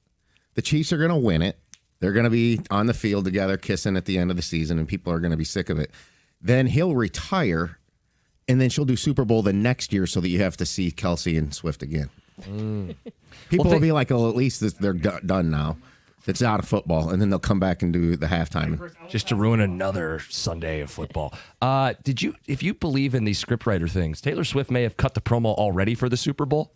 Why? When she said, when she learned about football, she thought it was Jared Goff and Josh Allen, and they go at each other. Maybe that's the script. Those two teams are at the Super Bowl that she performs for Super Bowl 60. Now I'm losing Those John. that believe there is a script, Get help? Chances are, they're flat earthers. They're all of these things that are just ridiculous. It's all over YouTube. The NFL script writers. Look, we talk a lot about our show here in Detroit and what's radio like in other places. I would like to know what's radio in Buffalo right now. What's radio in Baltimore right now? Those are teams Cincinnati. that have been blocked by Mahomes. Cincinnati's at least beaten Mahomes. Yeah, right. Those are two teams that have been blocked by Mahomes, Kelsey, and the Chiefs. So I can't imagine the amount of vitriol that those cities are having right now. Yeah, but Taylor Swift has never taken a snap. She doesn't play for the Chiefs. She's a fan of the Chiefs. And people are all bent out of shape about it. 248-539-9797. Mustafa in Dearborn, good morning. Good morning. Good morning. How's it going? I'm well. How are you guys? Okay. So here's my take on everything. I've been watching football for about 10 years now, and we've never really seen sports like, we're going to speak specifically about football. We've never really seen like a huge meld with pop culture in the NFL. So I think that the NFL is like a old-timer sport. So, and it's always been seen as like, oh, yeah, football is a man's sport. So I guess now when you're bringing in like Taylor Swift, it's more so like, we don't want this. We want it to stay classic, like old-timer football. Just like how people call the NFL soft now because you're not allowed to take someone's head off. It's kind of that type of thing. I would argue that baseball is much more of an old-timer sport.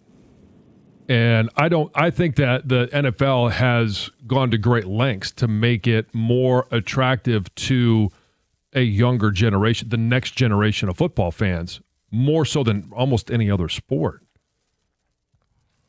I would agree with you. Some ticket texters. Sweet. The woman haters are out in full force today. Bunch of single losers. Yeah. Of course, Cookies loves it. He jams to T Swift on his way to work in his Prius every day. Chiefs are on TV a lot. Taylor Swift is on TV for a minute total. People want something to complain about. That's Scott in Detroit. Yeah.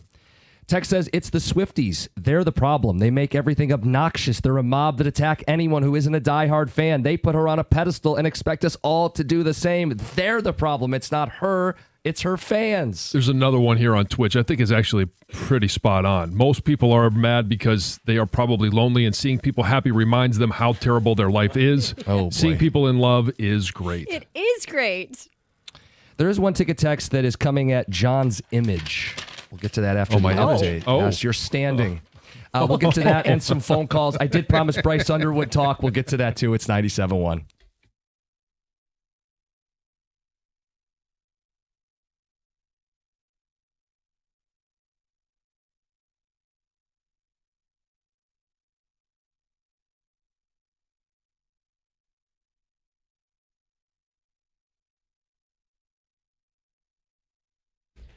Brought to you by Northville Lumber. The Lions have traded wide receiver Tim Patrick to the Jacksonville Jaguars for a 6th-round pick. The 31-year-old Patrick, who spent one season with the Lions, re-signed this offseason following 33 catches and 394 yards and 3 touchdowns last year. ESPN also reports the Lions are signing veteran safety Daniel Thomas. He was released by the Jags yesterday, best known as their best special teamer in Jacksonville. Tigers dropped their third straight 7-6 to the A's last night on a walk-off walk in the 10th. It was the second straight game when the Tigers had an early lead in Sacramento, thanks to a mammoth grand slam from Riley Green in the third.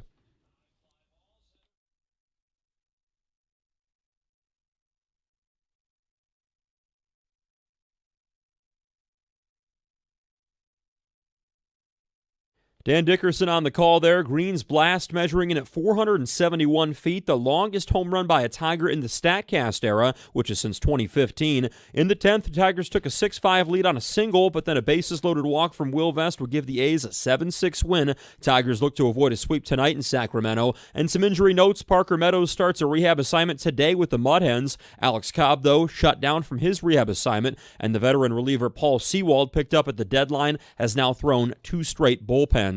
And Mercury forward Alyssa Thomas had 12 points, 16 rebounds, and 15 assists against the Sparks last night. That's triple-double number 7 on the season, and that breaks a WNBA record. At the Corwell Health Sports Desk, I'm Luke Sloan. For more, go to 97.1 The Ticket or Odyssey.com.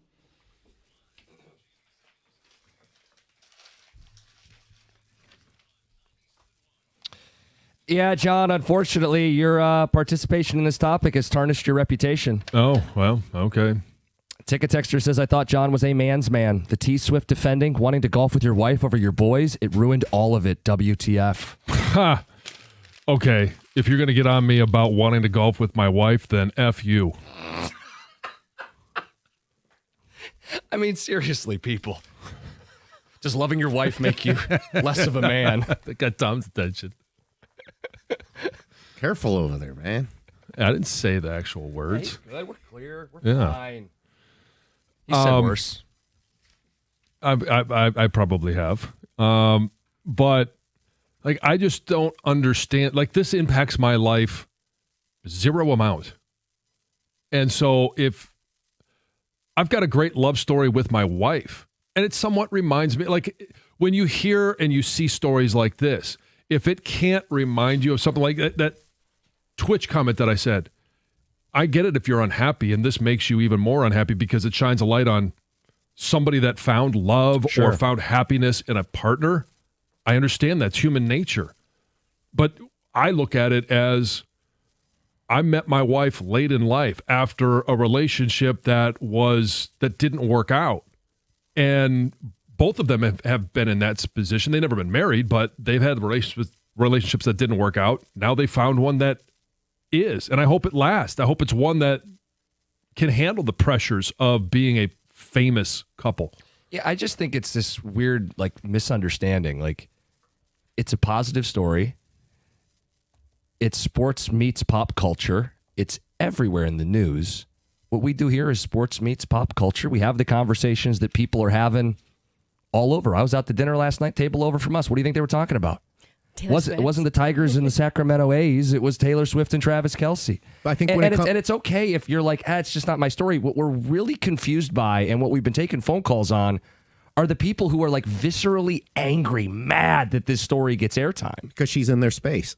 They don't want her in their space.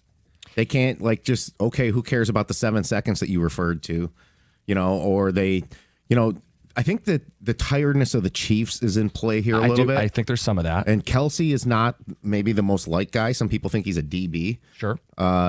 So there's a lot of factors, and some people have said politics, I mean, it's just across the...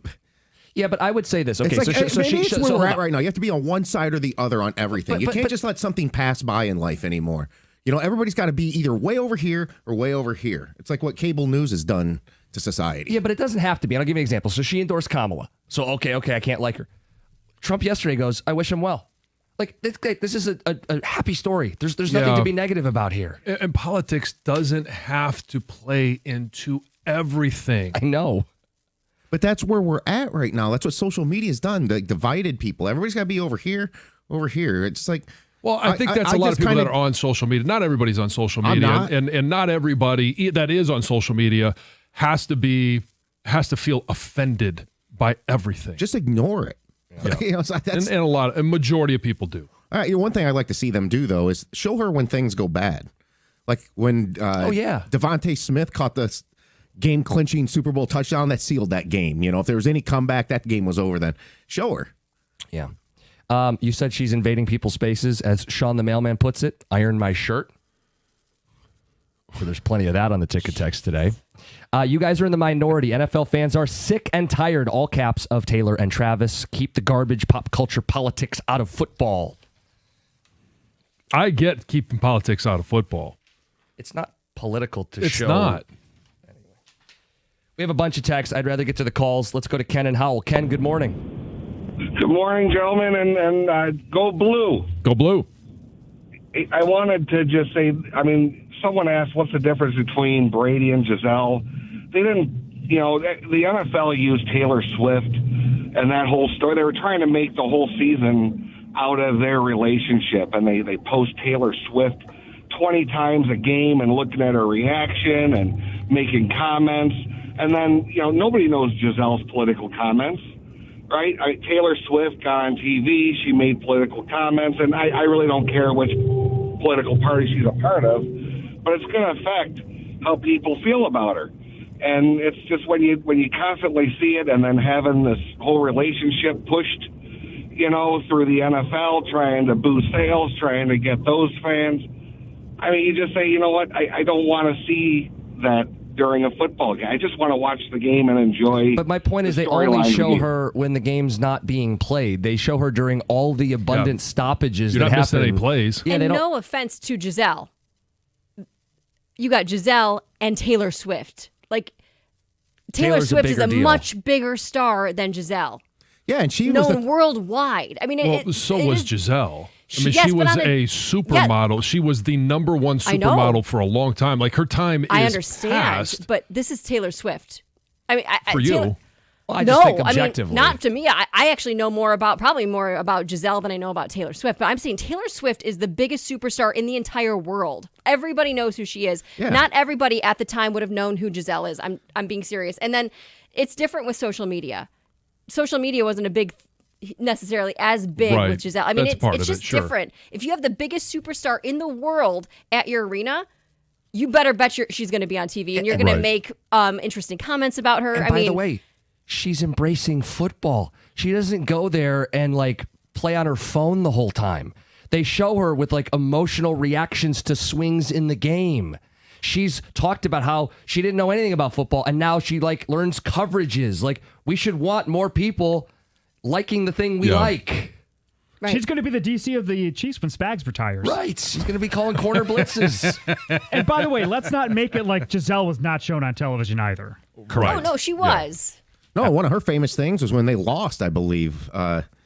Wasn't it the Eagles Super Bowl? And up in the suite and just kind of storming away, and people tried to make a big deal. She was just upset that they lost. Tom had a great game and they lost. It was maybe his statistical best Super Bowl and they lost that game. There's no doubt she is. I've never, like I said earlier, never seen anything other than Michael Jackson that's like this. It's what Heather said about the superstardom across the world. That's the only thing I can compare it to. Let's get to Mark. He's next up. Mark, you sick of it? Explain it. Well, I'm mostly just. By the way, morning guys, love your show. Hey, good morning. Go Irish. By the way, I hope that doesn't get me banned. Go CJ Carr. I just got to say that I'm sick of the Chiefs, and it's more than that than anything for me. Now we got to see them and hear about them even more. I mean, here we are talking about it this morning. So I'm getting ready to tee off. You guys, my wife is at home. Doing the dishes. So make sure she's got that laundry folded and put it away before you get home. Pressed and cleaned. Bed, yep. Yeah. Well, she better. Hey, lunch on the table. I gotta let you guys go. That's all it is. I'm I wish them the best. I'm happy for both of them. I'm just sick of the Chiefs. That's all. And I think that's an honest call. Yeah, and appreciate the sense of humor, Mark. That's an honest call. If some of it is too she's an extension of the Chiefs nausea, which was there whether Taylor was dating Travis Kelce or not. I think that's an honest read. Yeah. Preston folded. That's awesome. Matt in Sterling Heights, good morning. Hey, good morning, everyone. So I'm another one. I really don't care. I don't know anything. I don't know Taylor Swift songs or whatever. And I know you guys don't usually go there, but it's 100% political. I sit at the bar. I watch the games. I've got a bunch of friends. We do fantasy football. It's the same people on the same side that are enraged every time she comes on TV. They show her. I mean, it's unhealthy, I think, to hate that much just someone on a picture on TV. However, I wonder though if it was Aiden Hutchinson and Carrie Underwood, I would almost bet my car that they wouldn't care, or there wouldn't be the same venom. Kelce did these commercials for the vaccine. He had for Pfizer. It started with that. It wasn't even about Taylor Swift, Then add her to the picture and what she said about their master. Doesn't matter what he said yesterday or the day before. They know it's Swift, or it's Swift. It's what she said. It's Kelce. It's him doing these Pfizer commercials, taking the jet. It's 100% political. It's 100%. But it doesn't have to be. It doesn't have to be, but that's what it is. And all the flexible logic that they're using to try to justify, it's about the Chiefs, maybe for some, but they just don't want to come out and say it. She said something not nice. She endorsed the other person, and no matter what she does, when I see her face, I hate her. That's what it is. Sorry. I mean, it applies to some people. There's no doubt about Yeah. it. 248-539-9797. We've got a bunch still to get into on the show today that doesn't involve the U.S. version of the royal wedding. This weekend's going to be a popular fantasy football draft weekend. We're going to play buy or sell with some names to know. We are going to get into the Lions roster, which there was a move made today. They traded away Tim Patrick for a 6th-round pick. They have some roster spots still to fill, most notably on the edge, where there are only 3 players at the position. And at some point, I do want to do this Bryce Underwood thing. We just got inundated with all of the Taylor Swift, Travis Kelce reaction phone calls. But, John, Bryce Underwood is the starter officially from Sharon Moore's mouth this week. What should Michigan fans expect? I went back, crunched the numbers, did the data. We'll get to it. It's 97.1. Hey, if you're thinking about replacing your roof, call my friends and Mike Beatty over at Rapid Roofing. Rapid Roofing uses only the highest quality roofing materials and products. They'll professionally install your new roof and back it up with the best warranties in the business. Most jobs are completed in just one day, and that's exactly what they did for me. Call Rapid Roofing, and they're going to come out, do a free 17-point attic and roof inspection, tell you what needs to be fixed. They'll show up, rip the roof off, make the repairs, put a new one on, and clean everything up, and they're gone. Plus, right now, you can get 0% financing, not with other promotions that they have going on, until 2030 with approved credit. Call 888-360-ROOF or click on rapidroofing.com to get your free quote. We hired Rapid Roofing a few years ago. They did a great job on our house. They'll do the same for you. Protect your homes.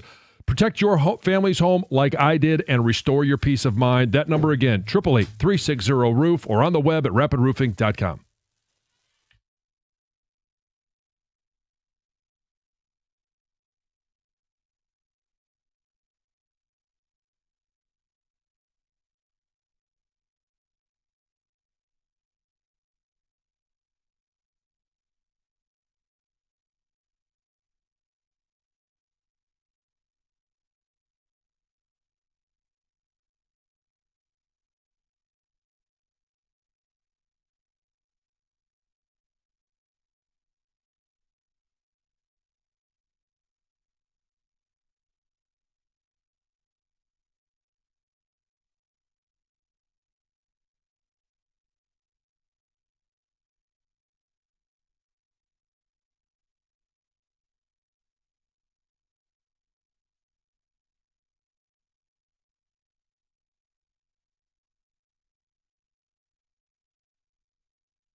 Hey, football is back, and I'm bringing you the tailgate must-have, Surfside iced tea and vodka and Surfside lemonade and vodka. They're absolutely delicious and available in the convenient variety 8-packs. Each can of Surfside is only 100 calories, and the best part, no bubbles, no troubles, zero carbonation, so you can tailgate like a champ.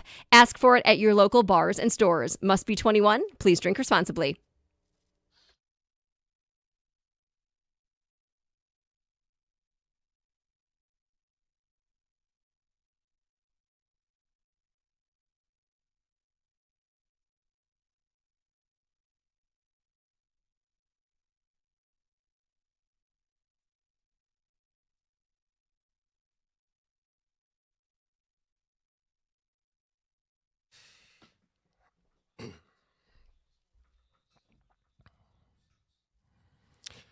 Walk-off walk, shoes on the other foot. Back-to-back walks for Will Vest as the Tigers lose in the 10th.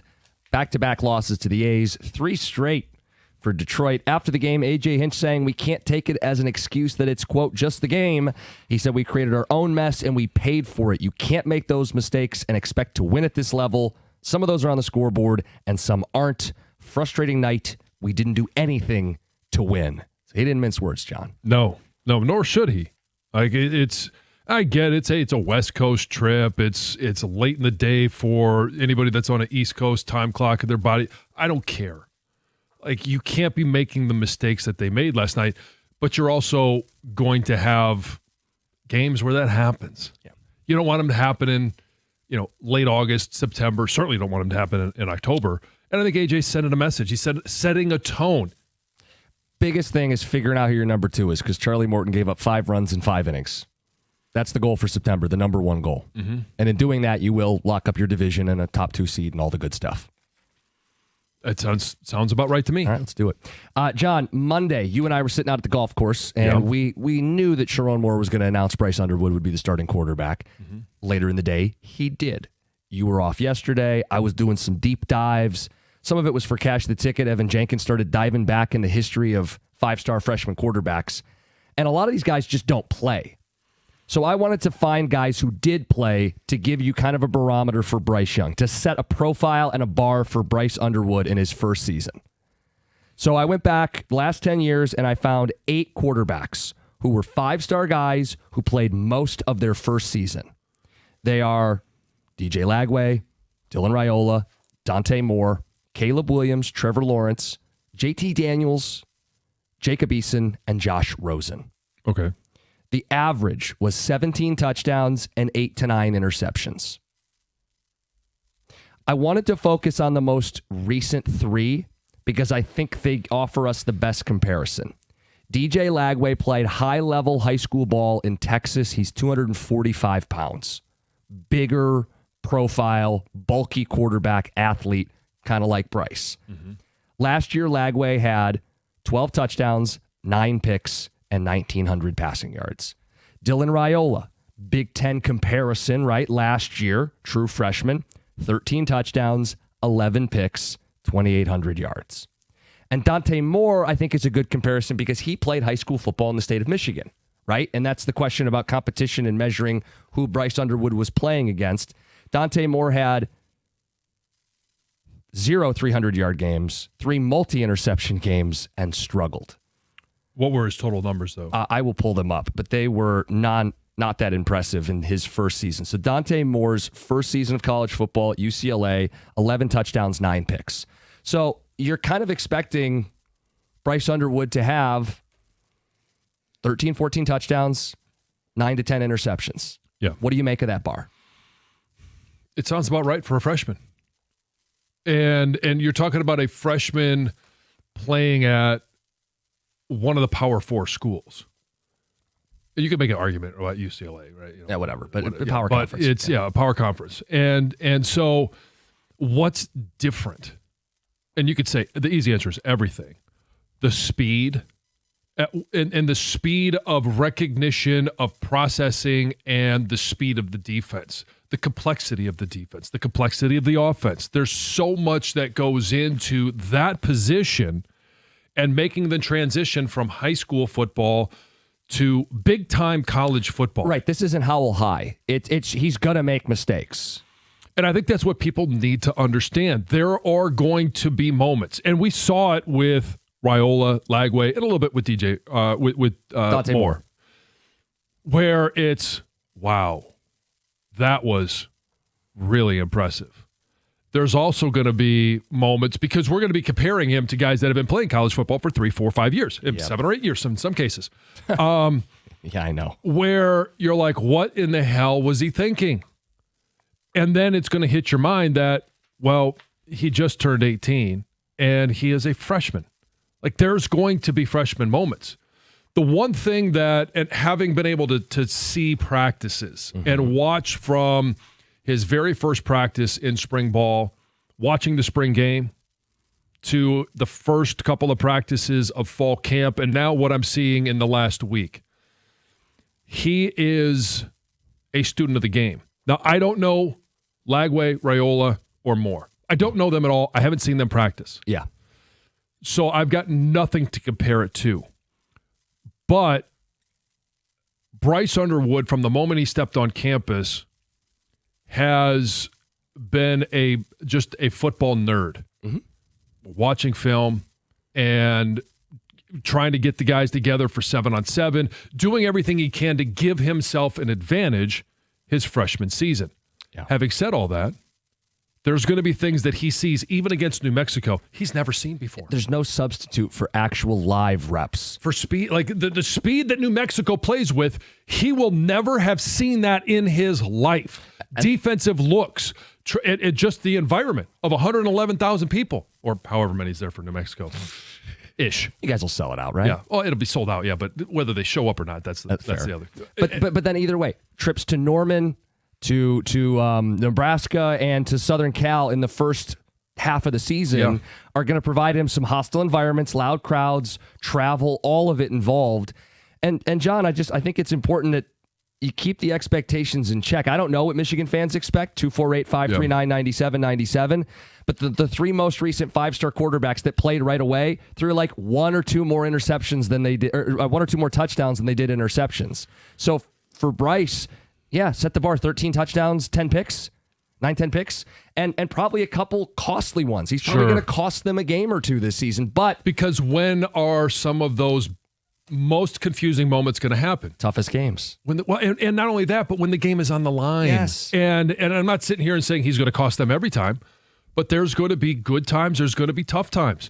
And what I was getting at when I was having seen all of these practices is the one thing that I like about him, and again, I don't know the other quarterbacks, is his thirst for why. And you don't necessarily see the same mistake twice. So he does make corrections. He is willing to learn. And when you learn why, like, why is this route tree set up the way it is? Why is the defense responding the way they are? Those aren't easy concepts to get. And you talk to guys that have been playing in the NFL for 5, 6, 7 years. They never understand the why. Right. They're just so good at what they do. They get away with it. And so, but at the quarterback position, you can't get away with it. There's no getting away with, under pressure, all of a sudden he escapes the pocket and he runs for 20 yards. Like, that's just natural ability. There's going to be moments like that, but you've got to be able to understand the why of why is Greg Crippen changing where the Mike linebacker is?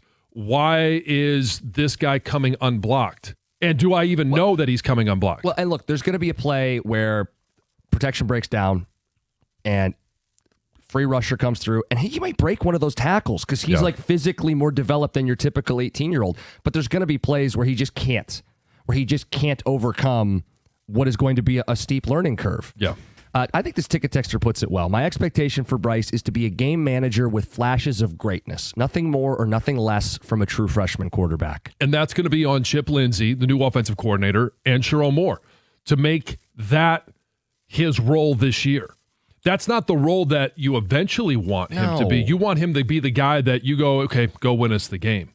Well, that's what Florida's thinking this year with DJ Lagway, or what South Carolina's thinking with Lenoris Sellers. Sure. But you got to go. I love that kid. I know. They're going to be dynamic, man. But you got to learn through playing. And I think Michigan is maybe a year away in that regard because Bryce has to go through it. Tech says, Jim, that's a bad comp. Underwood isn't a 5-star. He's the consensus number 1 player in the country. His composite score is the highest since Trevor Lawrence. And he adds that Dante Moore was not a 5-star by the end of his senior season. To which I would refute. I'm staring at 24/7 Sports right now. Highly reputable. They have Dante Moore as the number 4 player in his class coming out of high school with a composite score of 100. The highest possible score you can have. It's on the internet right now. And I don't know if it's on the screen. Yeah. He was number 4. Who was 1, 2, and 3? Arch Manning was number 1, didn't play much his first year. Right. Nico Iamaleava was number 2, didn't play much his first season. Keon Keeley, an edge player who went to Alabama, was the number 3 player. And Dante Moore was 4. And Dante Moore played high school football in the state of Michigan, didn't play in Florida or Texas against some of those elite guys. And Dante Moore had a very uneven first season with UCLA. That's what Bryce Underwood is getting himself into. Yeah, and it's going to be a matter of coaching, development, and his understanding. And, yeah, there's pressure. How he handles that'll all be part of it. 248-539-9797. Setting the expectation for Bryce Underwood, using some historical data to try to set the parameters. Is that a fair bar? Is that good enough for Michigan fans? It's 97.1. Hey, we got some cooler temps, which feels really good. Don't wait. Whatever it is you need with Mastercraft, heating, cooling, plumbing, and electrical, their team is ready to take care of it for you. They take care of my house. They'll do the same for yours. Upgrade your system now. Maybe you still need to work on that AC, or, hey, check that heat. Make sure it's working. Save right now up to $1,000 if you and call for details. You could schedule a free in-home estimate.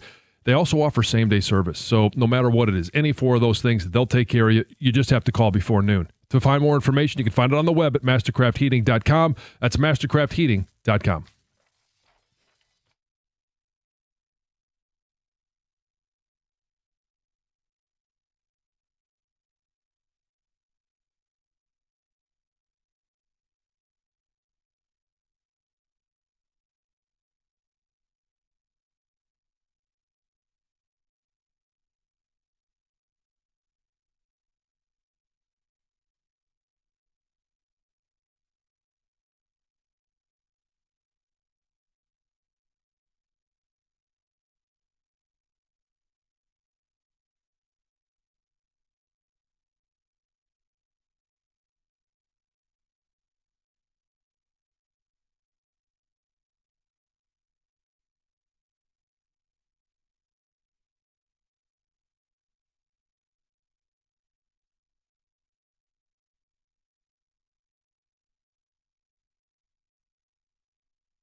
We're talking about your expectations for Bryce Underwood. Officially named the starter. He'll play Saturday night at the Big House. 5-star, #1 recruit in America. Not often do those guys take the field right away. Arch Manning didn't. You start looking back through these guys. Quinn Ewers, C.J. Stroud, Bryce Young, who had gone to win a Heisman, did not play right away. So what is the historical comp for a guy who gets in there right away? And I found 8 guys in the last 10 years who were 5 stars and played the majority of the season. The averages were 17 touchdowns to 8 interceptions. I think you'd take that easy. If you look at the last 3, I think they offer you the best comparison for what to expect. DJ Lagway is a big quarterback, 245 pounds, right? Bryce is a big quarterback with some mobility. Dylan Raiola played in the Big Ten, so you have a conference comp. And then Dante Moore, who played his high school ball in Michigan. Well, how did those guys translate? Kind of mediocre. Lagway threw 12 touchdowns, 9 picks. Raiola, 13 touchdowns, 10 picks. And Dante Moore threw 11 touchdowns to 9 interceptions. Now, I will say this in regards, I like the comp to DJ Lagway. Yeah. There's a chance that Bryce's numbers could be a little better, and it's because the schedule that Florida played last year and for a couple of years was absolutely brutal, and that's not Michigan's schedule this year. No, and it also, Lagway wasn't week 1 starter. Right. Mertz was, and then Lagway ended up playing a lot of football as the season went on. Lagway had the leg up, though, in my mind. He played high school football in Texas, higher level of competition. Right, but I mean, we mentioned it last year, and we had no idea what Florida was going to be. For them to get to 7 or 8 wins last year was amazing because it was a brutal schedule. And Bryce, and I'm not saying this because I think Bryce is going to be better than Lagway or, he's superior. That's not what I'm saying. You're going to Norman in week 2. And it's a road trip to USC, but USC is not some of the competition that DJ Lagway faced in the SEC. Right. Same thing with Nebraska. Yeah, okay, it's an environment. It's tough to go there, but it's not the same as the schedule that Lagway faced last year. So let's get some phone calls in on this and get people's thoughts. I'm really not trying to set the guy up for failure. This is a reasonable bar. If he had a Dylan Raiola year, 13 touchdowns, 10 picks. Right. And again, I don't want to beat this into the ground, but you mentioned it, that Graham Mertz started last year. Yeah. Underwood is going to have the ability to play against New Mexico. Right. And again, I'm sorry to do this to you, but also Central Michigan. How dare you? But so Lagway didn't have that. Lagway did get to play Samford last year. Okay. And he threw for almost 500 yards. But if your expectations are that, Bryce Underwood is going to come in and throw 25 touchdowns and only 4 picks, John, let's slow your roll just a little bit. But he may in week 1, or as much as I hate to say it, week 3. He may throw 4 touchdowns. Right. He may run for 2. But he's also going to have potentially 2 picks against Oklahoma or 2 picks against Nebraska. Let's get to the people. Bill in Milford, good morning. You're on 97.1. Good morning, Costa and Jansen. Love your show. Thanks for taking my call. Thanks. Thank you. I just wanted to make the point that I think Bryce Underwood is going to be a little bit more prepared than you expect because they've been practicing good on good, and Michigan's defense is going to be really good. And so I bet that they have been throwing a lot of looks at him. They've been, sending linebackers and edges after him. And I think, he's going to be well prepared. He's still going to make some mistakes, obviously, but I think he's going to be a lot better than the Raiola comparison. That's my point. So, I can confirm, having been at practices, Wink's not letting up on anything. He is. And there are times where an unblocked rusher comes and taps him on the backside and says, gotcha. And so what is he learning from those moments? There's a chance that, that exposure could help him. D'Angelo in Detroit, what are you thinking? You're on 97.1. Good morning, guys. What's up? Long time caller. Let's see you guys that morning. Sorry, you're breaking up there, yeah. I'm sorry about that. I said good morning. I listen to you guys every morning. How you doing? Oh, thanks, D'Angelo. Thanks, yeah. About Bryce Underwood, I feel like as long as he get bowl eligible this year, and beat Ohio State. And I know you guys tired of hearing this, but and beat Little Brother, I feel like his season as a freshman will be a success. Oh, there's no question about that. Well, if they beat both rivals, he has a couple moments. I'm not going to hold him. They got to make the playoff for him to be a success. Right, but if you beat both rivals, and he's saying 5 to 6 wins, that's 2 of them. And you have New Mexico and Central, that's 4. And you also have Northwestern, Wisconsin. Like, I think so it's going to be more than the 5 other games, basically. Right, yeah, that's what he's saying. Yeah, I mean, I have more than 5 or 6 wins. But he's suggesting an uneven season, which I think is what... It's realistic. Yeah, it's realistic. Let's get to Heather with the news. Well, neighbors played a crucial role in saving several children's lives from a house fire that did claim the life of their grandma. So this fire broke out around 9 a.m. on Tuesday morning at a home near the intersection of Livernois and 8 Mile. 5 people, including a 1-year-old, were hospitalized. 2 children did remain in critical condition. I don't have an update on them yet, but it does sound like they are expected to survive. They do note that one woman believed to be the grandmother of the small children did not make it out of the house. Neighbors say she had mobility issues and was unable to escape.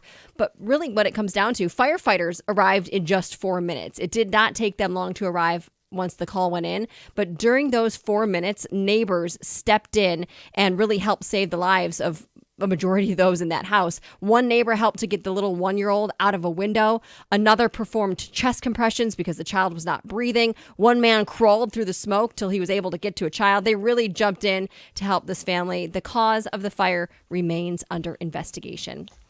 Starting next year, Southwest Airlines is going to be making some seating changes, updating their policy, and will require passengers who need more than one seat to purchase a second seat in advance. So customers can purchase the seat when booking their flights to secure, an adjacent seat because you need 2 next to you. Right. If the flight is not sold out, you can get a refund if you request one, which within 90 days of the flight. So you have to make sure you do that. And then customers who do not purchase this extra seat in advance will be required to do so at the airport. So you can't you used to be able to see like maybe there's one open and I can sit where there's 2 seats. You can't do that. You still have to purchase one. And if that flight is booked or there's not 2 seats together, you're going to need to be rebooked onto another flight. So some people are very upset by that. They're also making changes to their, I believe Southwest is the one that has the first come, first serve. Like when you walk on the plane, you can say, I want that seat right there, and you claim it. They're getting rid of that as well. You need to pick your seat or assigned seat before the flight. Look, so. I get it. It's hard fitting on an airport in an airplane seat as like a quote regular sized person. If you're a bigger person, it's got to be a pain in the ass. But I get where they're coming from. Yeah, like, I mean, literally a pain in the ass. But if you if you take up more than one seat, you got to pay for more than one seat. That's only fair. Yep. So the hottest new trend in fitness is apparently running and jumping on all 4s like an animal. So if you scroll on your social media, you might see this. It's called quad robotics. Okay. And apparently it's gaining traction on social media, and it's basically where you do like bear crawls, cat leaps, and you work out like crab walk and frog hops and one person mountain says climbers. that it's definitely a full body workout. Actually lost a lot of weight since starting to do it, and they really see definition in their body and started getting a 6-pack. And there's a personal trainer that says quad robotics basically, they say, quote, overlaps heavily with primal movement. And it's becoming more popular because people are craving more functional, holistic, and playful ways to move. Get some words in there, some dinosaur sounds, Jim. Yeah. There you go. Really start getting into I got to character. imagine down-ups or burpees. Yeah. Would be a part of that. Those are a lot of fun. Burpees. I hated those. There's nobody that you like a burpee. I said that with sarcasm. Because, I hope that came across. It did. I mean, you like them because they're effective. Yeah. But that's also why you hate them. But I think if anybody who played football and didn't have to play it the way John did all the way up to the NFL, I mean, I can still hear, get them chopping. Yeah. Anytime we'd screw up at practice. On the whistle. Let's go. Man. Get them chopping. There's a new special sauce coming to McDonald's this fall, so get ready. This September, McDonald's is rolling out its special edition gold sauce. Ooh. What Which is described as a I'll stay away. golden-colored sauce inspired by North Carolina barbecue. Okay. So it can be requested as a dipping sauce, or you can order it on several menu items. It will be available nationwide September 3rd. And they say the sauce is a blend of vinegary North Carolina barbecue sauce with notes of honey, smoke, and mustard. John, Okay. there you have it. Some restraint from John, but John, I want you to let go a little bit because we're going to start collecting people's favorite fantasy football names. All right. So if you've got some ones, and I know people have been sending them to you to do little cameo videos of their draft little order. Bichon mustard, little gold sauce. Sure. If you've got some creative ones, we're going to collect them on the ticket text. We're going to read some of the best ones later in the show, 248-539-9797. And we're going to get into some fantasy football buy and sell. Many of you will be drafting this weekend. It's 97-1. Founders Brewing Company has been making high-quality beers right here in Michigan for over 25 years.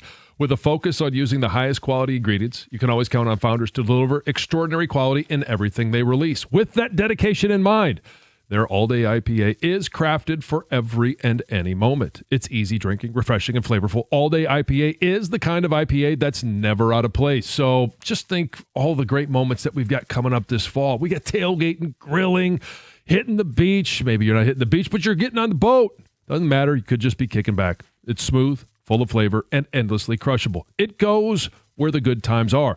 Look for All Day IPA at a store near you. Founders Brewing Company, Grand Rapids, Michigan. For 21 years old or older, please drink responsibly.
Brought to you by National Benefit Plans. Lions wide receiver Tim Patrick's been traded to the Jacksonville Jaguars for a 6th-round pick. The move now opening up a bigger role in the offense for rookie Isaac Tesla after a very impressive preseason. ESPN also reports the Lions are signing former Jags special teams ace Daniel Thomas. He was released yesterday. 3 straight losses now for the Tigers, who fall to the Athletic 7-6 last night on a walk-off walk issued by Will Vest in the 10th. A 471-foot grand slam from Riley Green made it 4-3 Tigers in the 3rd, but after they took a 6-5 lead in the top of the 10th, the A's won it in the bottom on a single, then the bases-loaded walk from Vest. Manager A.J. Hinch, what happened that inning?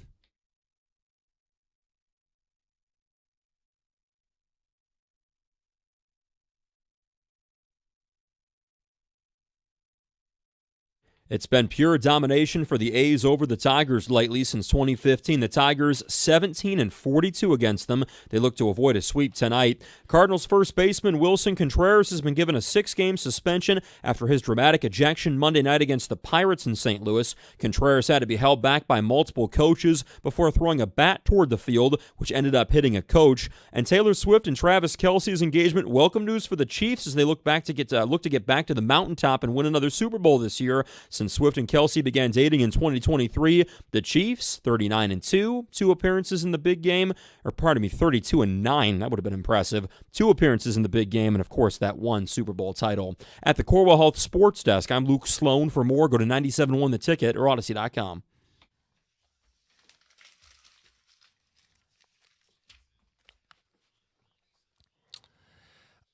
Lot to react to with the Lions as they make their roster moves and a trade earlier today. Tesla season is here. Give me all the stock. We'll get to that, plus what they're doing at the edge position. Only 3 guys on the roster as you wake up today. John, holding in my hands, I have the very best of our audience. Okay. These are fantasy football team names. Let me have them. Yeah, that's become a drop. It's in here. Some that stand out. You want to clarify that one? Chase Brown is a Chase running Brown back is a running for back. the Cincinnati Bengals. A very good football player. And then, yes, the football player is what we're referring to. Heather made a face. Yes, it's a football I didn't know pun. who he was. He's a good player. Out of Illinois. Yes. Good Big Ten back. Yes. Almost beat the Wolverines in that, last game. Was that the last game before Ohio State? Yeah. Some of your names. Turn Your Head and Goff, Casey and Canton. Okay. Brockback Mountain. Brock Bowers taking me to the championship game.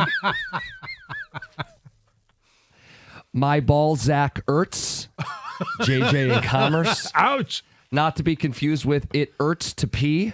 Oh, man. Medication for that. Yeah. Yeah. You gotta go see a doctor for that if you got that going on. You got way more problems. Laporta Potty, AJ at work in Novi. I golf with my Penix out. They're all relatively the same. They all fall into the same field. Right. Yeah, that's fine. That's is, fine. I guess. Yes. The creative field. Yes, exactly. Yes. Tua girls, 1 cup. Jordan in Ann Arbor. How about this? This is maybe a newer one. Taylor's tight end. There you go. Yes. It's in the news. My favorite is a standby. Joe Buck yourself. You know, I know people get upset with that one, but it's a classic. What about Jameer, I go again on my own? Matt in Clinton Township. Okay. We would have gotten that one if you just didn't sing it. Okay. Would have got that. I'm sorry. It's everybody in Metro Detroit and listening on the Odyssey app and watching on YouTube and Twitch. Thomas brought me a few more. Okay. Yeah. I got a couple that I've been able to share from my experiences doing some cameos for these. Turn down for what? Okay. That's some of them. Silence of the Lamb. Yes, I've seen that one. And I shared the Bijan Mustard one. Oh, he's everywhere. There's Bed Bath and Bijan. Yeah. There's To Infinity and Bijan. It's an easy one. Yeah. There's some that fall into the same category. Do they? That Heather talked about, the very creative category that I'm trying to sift through that I can't say and keep my job, or at least not find. This is a spinoff on our drop. It says, I Chase Brown Moms. That's going to be the most popular one this year. You think so? Yeah, where people are just going to put different words after I Chase Brown. Lamar in order. Lamar in order is a good one. Lamar, are you serious? Mm-hmm. So, again, we'll take more of these throughout the hour as we wrap up the show today. We know fantasy football, big weekend coming up for a lot of people. Did you share Baby Back Gibbs? Oh, Baby Back Gibbs, that's a good one. Yeah, it's kind of a classic. It's becoming a classic. It absolutely is because he's going to be like the number one pick for a lot of people. I always go with cost of doing business. It's just the cost of doing business. Reigning champs. Yeah, and everybody in your fantasy league looks at it and goes, and there's a collective eye roll. Mm-hmm. It's funny to me. That's all that matters. Yes, mine is Last Man Standing. Because one, it's my favorite TV show, but it's also there's my 3 daughters, my niece, and then Jack is in there as well. But it's not yet a man. He's quickly becoming. He's on his way. Yes. So yeah, that's my team name. You're the last man standing. I've never watched the show. What is the show about? Oh, it's hilarious. Tim Allen is a dad of 3 daughters, and it's very funny. A lot of political jokes in there. Okay. From his side of the aisle, mine too. Just why I think they're hilarious. We got another one for you to sing. Oh no, Kyron on my wayward son. Kyron on my wayward son. No. There'll be peace when you are done. As I'm losing my voice. Request line here. Let's open it let up. us know. What do you got? Yes, please. If you Play have the any hits. team names that are better best sung, please send them to one Jim Costa. Let's talk about the Lions here, all right, John? Because the cuts are done, but there are moves still to be made. What, do you have more you want me to sing? No. I just played it again in my head. Please start that sentence over. What did you, any surprises? And then we'll obviously get to some of the fallout. No, and one of the things that we've talked about now for a couple of years, it's really hard to make this roster. And if you're looking at, whether it was an offensive lineman that was cut, it's kind of more of a sign that he was a fringe guy. And it was Dan Skipper, obviously, who I'm referring to. Yeah, they cut him when he was on Hard Knocks. Yeah, and Kobe Sorsdahl probably would have been one of those if he hadn't been hurt. I think he's one of those guys that will be picked up by someone, and if he's not, fortunate for us, he'll be put on the practice squad, and they could bring him up whenever they need. Yeah. But I think I see that more of a positive that Giovanni Manu had a really good preseason and is progressing to be their backup swing tackle. You think it's a vote of confidence? Yeah. I see it as nothing else. Like, if you're not going to cut a guy that you think, because Taylor Decker has, in each of the last, 2-3 seasons, has missed a couple of games. So at some point, you're going to see Giovanni Manu out there. And if you were concerned about it, you would have kept Skip. Some other roster takeaways. Only 3 edge rushers. For now, I know they will add players. They need to get to 53, but there are only 3 players listed as edge rushers on this football team. One is the often injured Marcus Davenport, so I'll call it 2.5. They got to add at least 2 bodies on the edge. And I hate that this always devolves into the edge conversation with Brad Holmes and the Detroit Lions. I can't, we're not crazy, John, to suggest that. Zadarius Smith said he wants to be a Lion.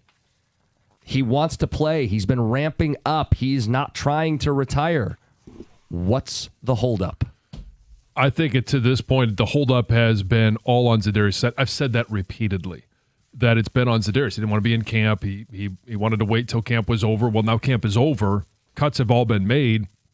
And the reports are that he is listening to offers from championship contenders. Which the Lions are. Yeah. And the Lions, you're not going to – I would not imagine a world where you go into the regular season with only 3 edge rushers. And take away the injuries of Marcus Davenport. It's just simply you're going to rotate those guys. I know that Hutch is going to take 97, 98% of those plays.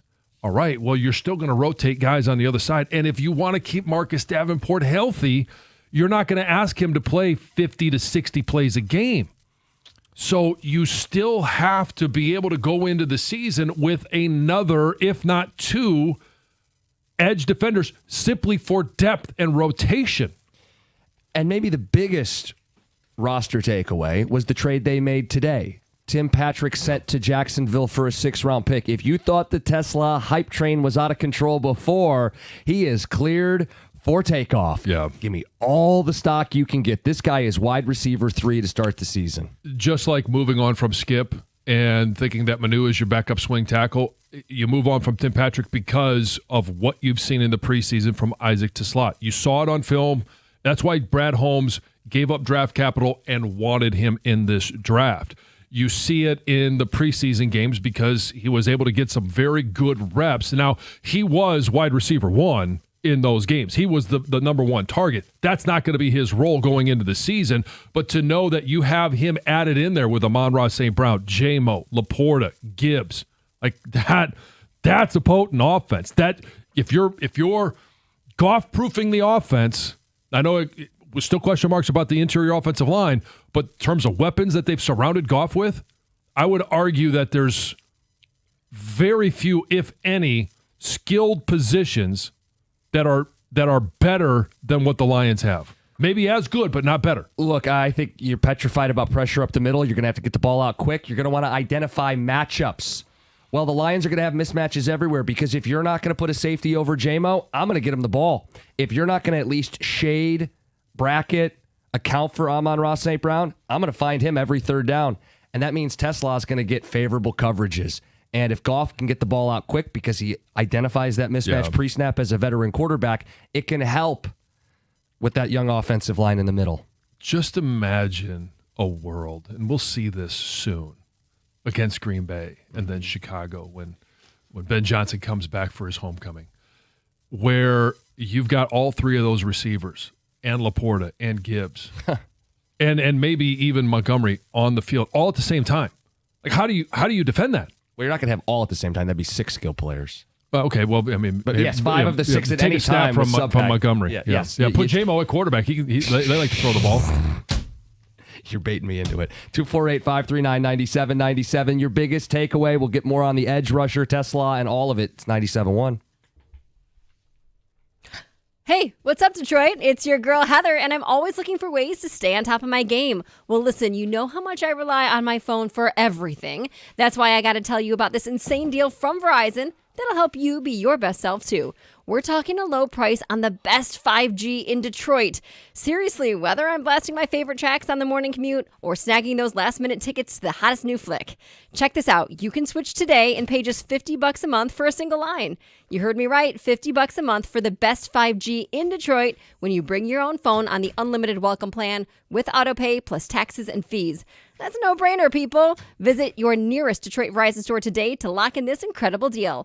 $20 monthly promo credits applied over 36 months with a new line on unlimited welcome. In times of congestion, unlimited 5G and 4G LTE may be temporarily slower than other traffic. Domestic data roaming at 2G speeds. Rankings based on Root Metrics Root Score report dated 2H 2024. Your results may vary. Additional terms apply.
In sports, when you're sidelined by an injury, it's personal. The same goes for life. That's where personal injury attorney David Femininio steps in. And trust me, after an accident, you need an attorney who's going to make it personal. That someone is David Femininio. His slogan, you've heard me say it, he'll say it, is get David, get paid. Well, to him, it's not just a slogan. It's his promise to take care of you. So if you or someone you know has been injured, tell him to call David Femininio at 855-65-CRASH. Or you can always go to his website, getdavidgetpaid.com. That number again, 855-65-CRASH, or on the web at getdavidgetpaid.com.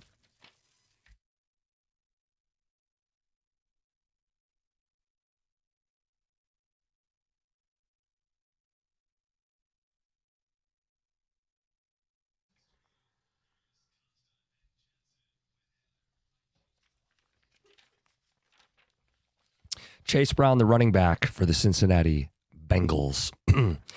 Text says, song request, you're not Taylor Swift. Stop singing. Josh in Brighton. No, you are not. Nor do I claim to be. We talked about that earlier. I'm sure some of you are riveted by the conversation about their engagement. You can go back, Odyssey Rewind, and listen to it. We really just wanted to know from the people who don't like it, like there's this visceral hatred towards it, where it comes from. So we had that conversation earlier in the show. Tech says we need to get John his own sitcom, The Jansen Bunch. Yeah. John and his 300 kids, Scooby-Doo-like adventures, guest starring Jimmy Cookies as the smarmy neighbor who always needs advice. I'd watch that, Scott and Carlton. That is a great concept. My kids all the time say, because of some of the things that I talk about and just, life in general and the fact that I like to laugh at everything, they're like, we should be a reality show. Yeah, okay. You and I don't know reality that TV. we're just necessarily that interesting, but the thing we brought up was the Lions and their cuts, and we've been having that conversation. The biggest roster takeaway, and to me, it's twofold.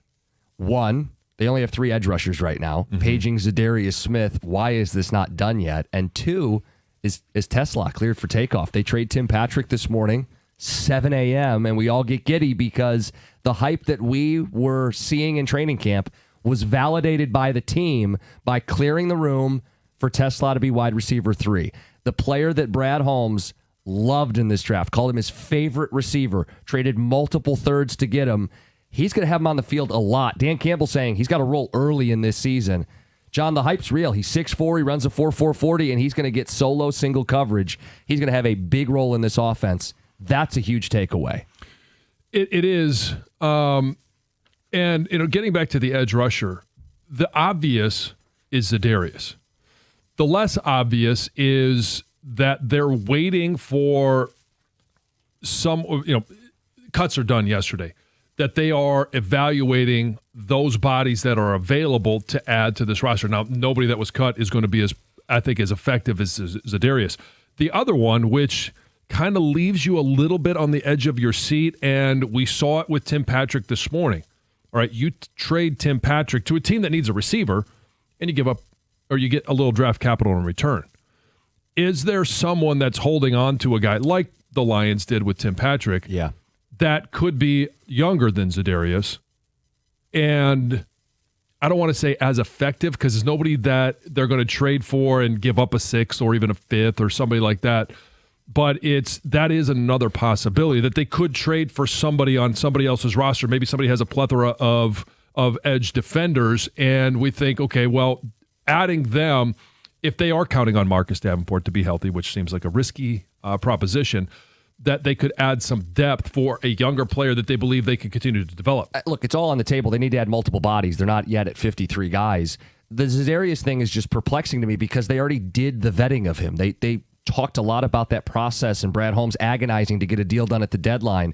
They did their homework. They gave up their day 3 pick. He was productive, and he publicly wants to be here. It's perplexing that it's not done, and I'm left to wonder, did they just not want him back? Are they going to add somebody else? Because they still need to add somebody. Is it Jadeveon Clowney, who I believe is still unsigned? Who is the player if it's not Zadarius? They already had him in-house. He was productive. I just don't get why it's not done. Holmes has maintained with us that they've been in contact with his agent. What's the holdup here? I can't imagine he's asking for a king's ransom. And you can get creative. You can do like 1 year with avoidable year, and you can put incentives in there to reward a vet if he delivers for you. He's training. He wants to play. Jeremy Fowler says there are multiple teams interested. What's the holdup? Why is this not done? It's very weird. So I'm not into the weirdness of it because I think it is 100% on Za'Darius' side where the initial thing was, well, I don't want to sign with anybody during training camp. I just don't want to be in training camp. And now it's weighing the options. He's probably got 3 or 4 offers sitting on the desk, and he's trying to weigh. He's looking at, okay, what's the ultimate earning potential that I could have this year? Is it in Detroit? Is it with incentives? Is it opposite Aiden Hutchinson? Or is it another place where maybe the money is a little bit less, but the proposition of a Super Bowl is more? We'll find out if and when he picks a team, but it sounds like he wants to play, and I don't know if it's going to be here. Even though it makes sense. They only have 3 guys listed at edge right now on the roster. Let's get to Heather with the news. Well, the NCAA and Venmo have partnered to help combat abuse and harassment of college athletes. So this partnership features a dedicated hotline for athletes so they can report said harassment, and it also will have education on account security and increased monitoring. Venmo's security team will monitor social media trends, they say, for events during games, like last-second missed field goals, things that have really triggered surges in this unwanted interaction among athletes, because some of these athletes are being bombarded with requests for money from bettors who lost. Yeah. And research shows that close to 20% of online abuse and harassment directed at college basketball and football players on social media is connected to sports betting. Yeah. So not surprising. I hope it helps. Yeah, I hope it does too. Yeah. Hey, you're going to have to fork over some cash if you want to get to know tennis star Sasha Vickery. Oh, no. Yes, she recently revealed her decision to launch an OnlyFans account. And she explained that the financial aspect is really kind of one of the main contributing factors, that tennis is an expensive sport and you don't make a lot of money unless you are one of the top. Really good, right? And she also noted that on OnlyFans, it's the easiest money she's ever made, and she enjoys doing it. She also says that she no longer will date for free due to behavior of men, and she said she now requests a pre-date deposit of $1,000 before she'll go on a date with you. That's interesting. It is. Yeah. Here's $1,000. Will you go grab a cup of coffee with me? And then she could still say no, though, right? Or is that a guarantee? Well, I would imagine that the first deposit at least gets you the first date. I would hope. Does the money get put towards the dinner, or is that money that she gets? Yes. Here's the $1,000, and we're going Dutch. Yeah. Apparently, her joining of OnlyFans has gotten a mixed response in the tennis community. Lots of criticism, but she says, "I don't care what people think about me." And nor should she. She says, "I'm not going fully nude. Right. Everything is." I don't know. So she can do whatever she wants. I didn't have any issue with the OnlyFans. I think it's, hey, make money however you can. The $1,000 deposit just to go on a date. Yeah. That's interesting.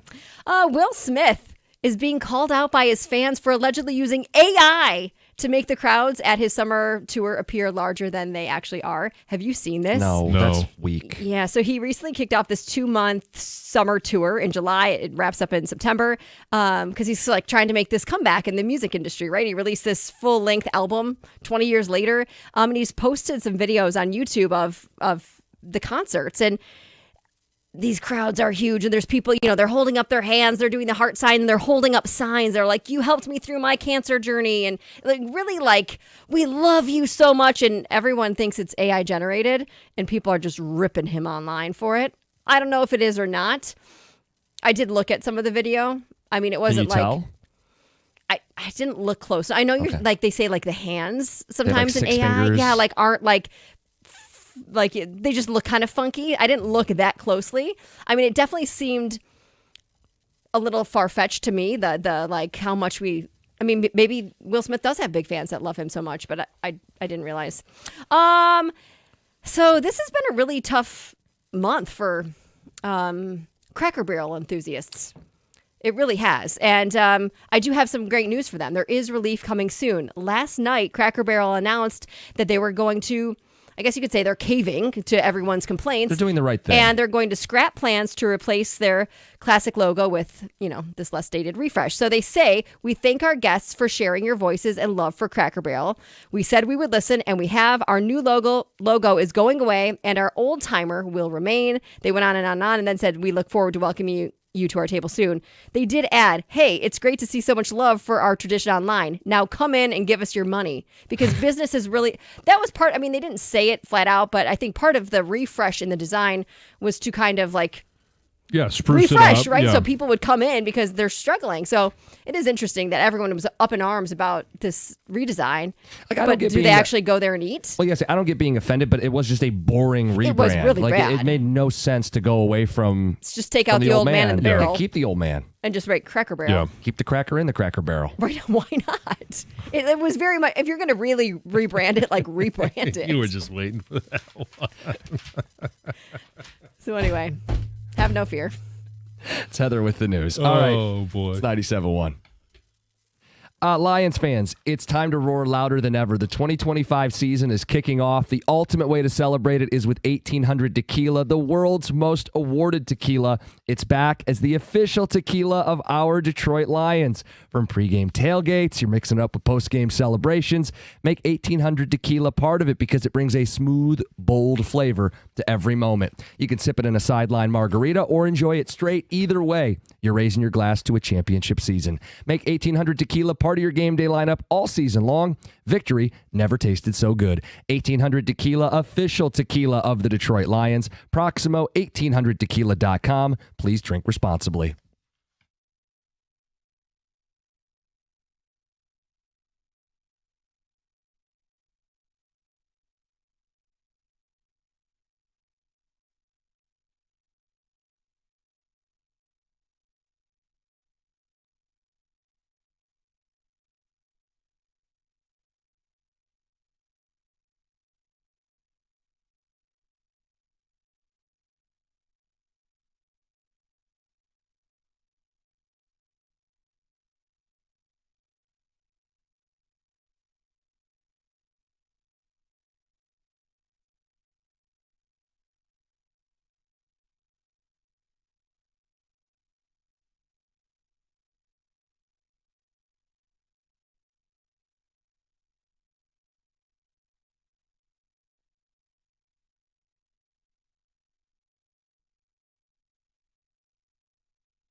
crushed it, 470 feet, but it was in vain. His grand slam was not enough. Tigers lose in 10, and it was their own mistakes. He also made a mistake in extra innings. He threw the ball into home when they could have limited the runner advancing to second, what would be the winning run. Will Vest didn't do him any favors walking back-to-back guys, walking in that winning run out in Sacramento. A true walk-off. Yeah, listen, we laughed at it when it was the other way. It's not as fun when it happens to our team. No. Charlie Morton, by the way, 5 innings, gave up 5 runs. I don't know who the number 2 starter is on this baseball team. Got a month to figure it out. Yeah, and it's, as I mentioned on Monday, it's still AJ figuring, what is the limit for these guys? And how often can you even pitch Morton that he's 41? Like, does he need to be a guy that goes every, 6? The problem is, like, Flaherty will give you a good start every 2. Right. But you just don't know which one you're getting. And if it's a pivotal game in the playoffs, it's game 5. Game 6. Yeah. He pitches well in game 2, but then you got to throw him back out for game 6. Right. But for him, it's also like, is he good through, is he a guy that is an opener? He's good through one time through the lineup. Or maybe, your best hitters are always going to see him twice if he goes through the 4th. I don't know. But that strategy works better in a 5-game series than a 7-game series, where you're going to need all hands on deck. Do they have enough arms? Right. And when you get to those 7-game series, that's what one of the deciding factors will be. Yeah. Like last year, you have a 5-game series, you can throw Skubal twice. Still not a guarantee, but you take your chances in a 5-game series. 7, it gets a little dicier. Anyway, Bryce Underwood was named the starting quarterback this week for Michigan. No surprise at all. Sharon Moore had this big grin on his face, like the secret that everybody already knew. Bryce Underwood will start. He said he's earned this role in practice.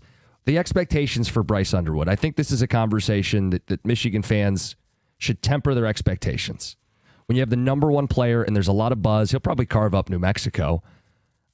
But history says it's going to be a very uneven year for Bryce Underwood. So I went back and started digging.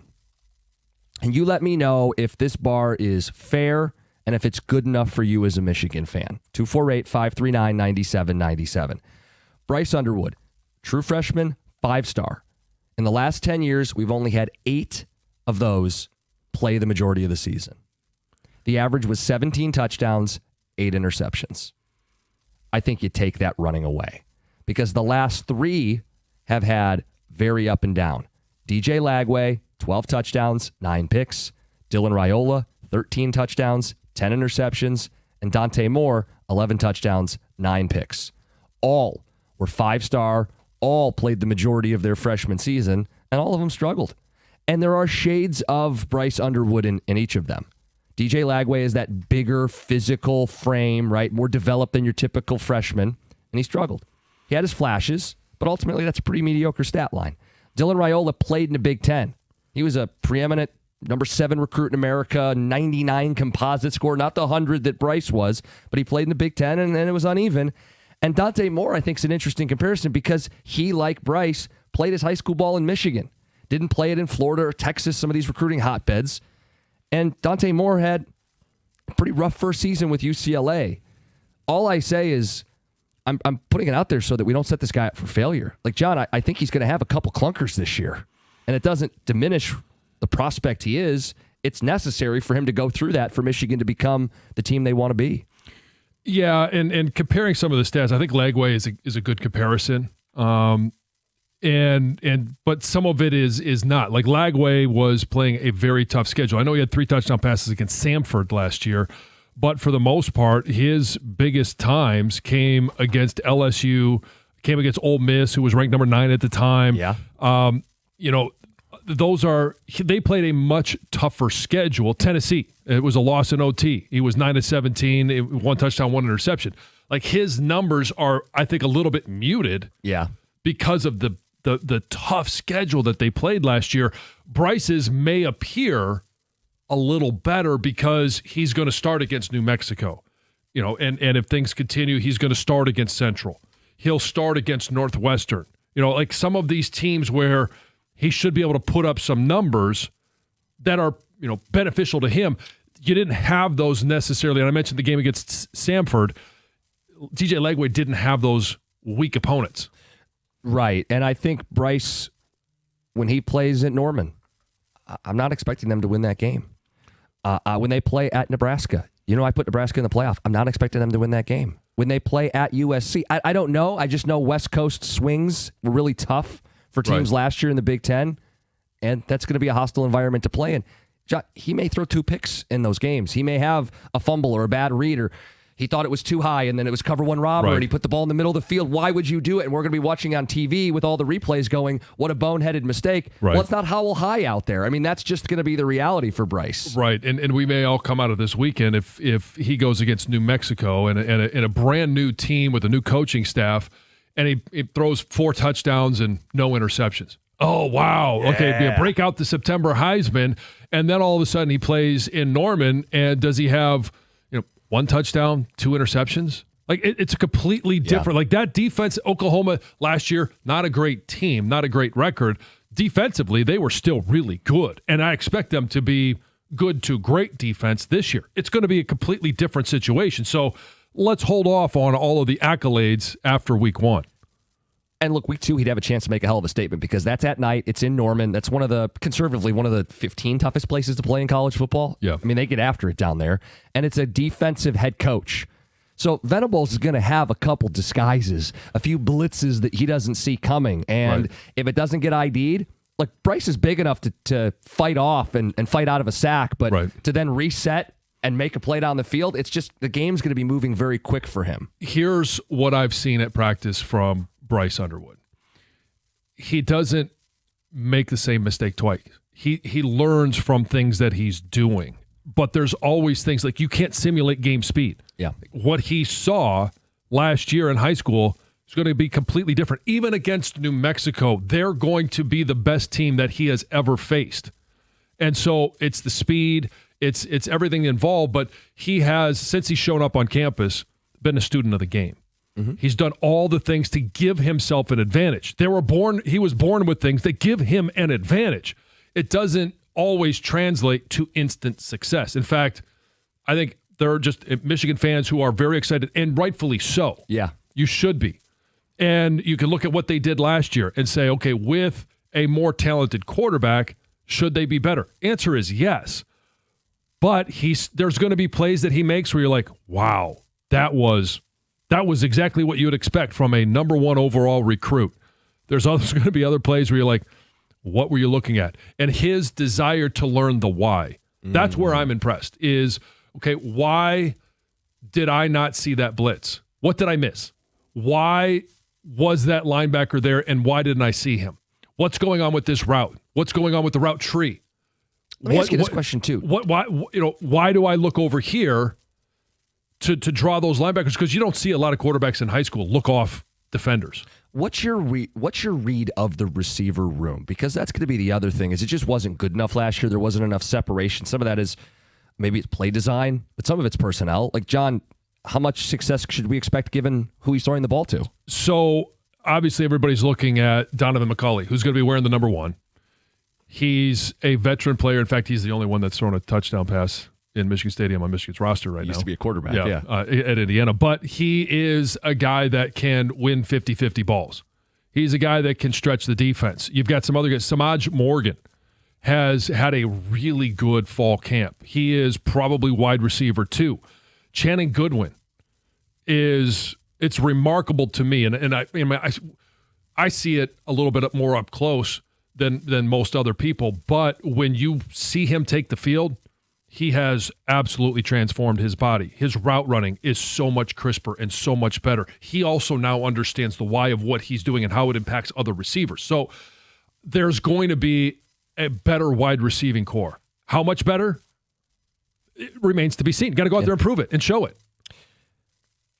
248-539-9797. What is your expectations for Bryce Underwood? He's announced the starter. He's going to be there Saturday night, Michigan Stadium, playing New Mexico, and he should be the starter all season. And it's for the best for the program to get him these reps ASAP.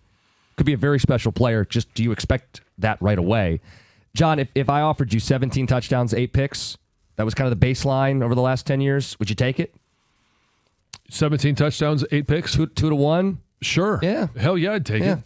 Sounds pretty good to me. Ticket Texter says, Costa, your Bryce takes sound like you're a hater, maybe even jealous. JJ didn't struggle in his first year. Why would Bryce? So JJ didn't start his first year. Correct. He had Cade McNamara, who was the starter. And we went through that, and I know you weren't here at the time, but it was, why don't they play JJ more? And like a lot of the moments that JJ had in that season, everybody remembers the fumble, whether it was him or Blake Corum, like that helped shape him for the future years. It cost them that game, part of what cost them that game, but it didn't cost them a Big Ten championship because he was not the starter as a freshman. We got a bunch of response coming in. Open lines. Your expectations for Bryce Underwood. It's 97.1. Hey, Dr. B at Michigan Hair Restoration is celebrating 30 years of helping thousands of guys across Southeast Michigan regrow their hair and restore their confidence. And to celebrate, he's giving you $1,000 off any hair transplant to mark the milestone.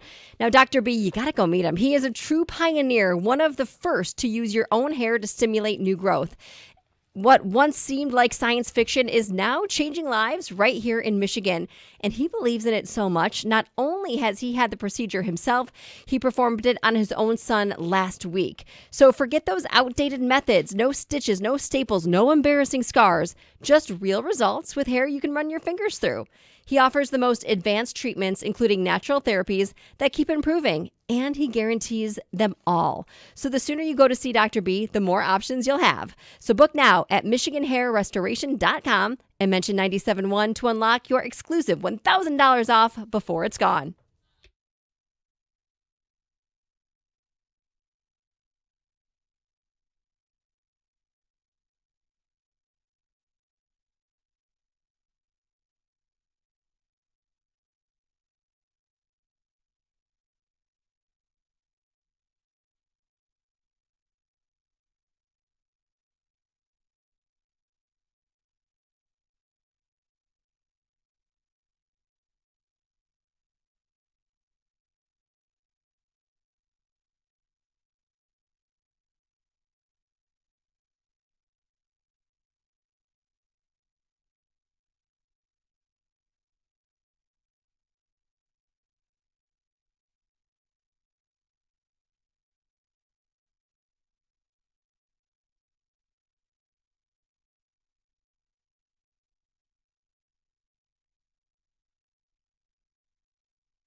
Dan Dickerson's call, play the A's again today, try to snap a 3-game losing skid.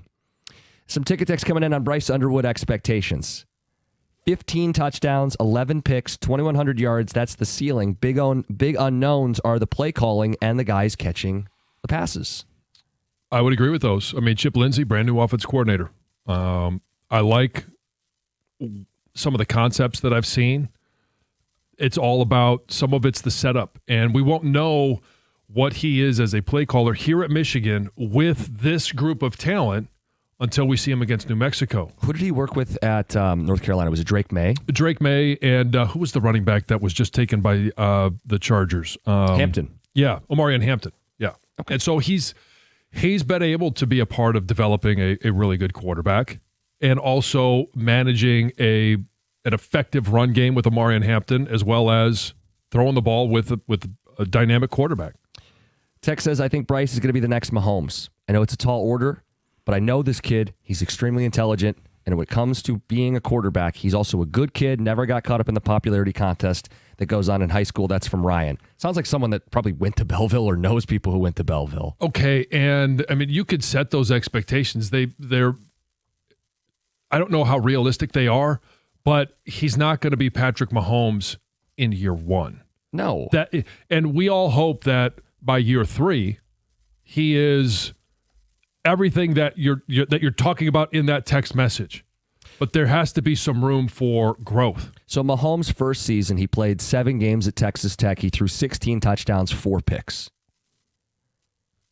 This is pretty good numbers. Before then ballooning up and scoring 36 touchdowns his second year and 41 touchdowns his final year as a junior at Texas Tech. Mm-hmm.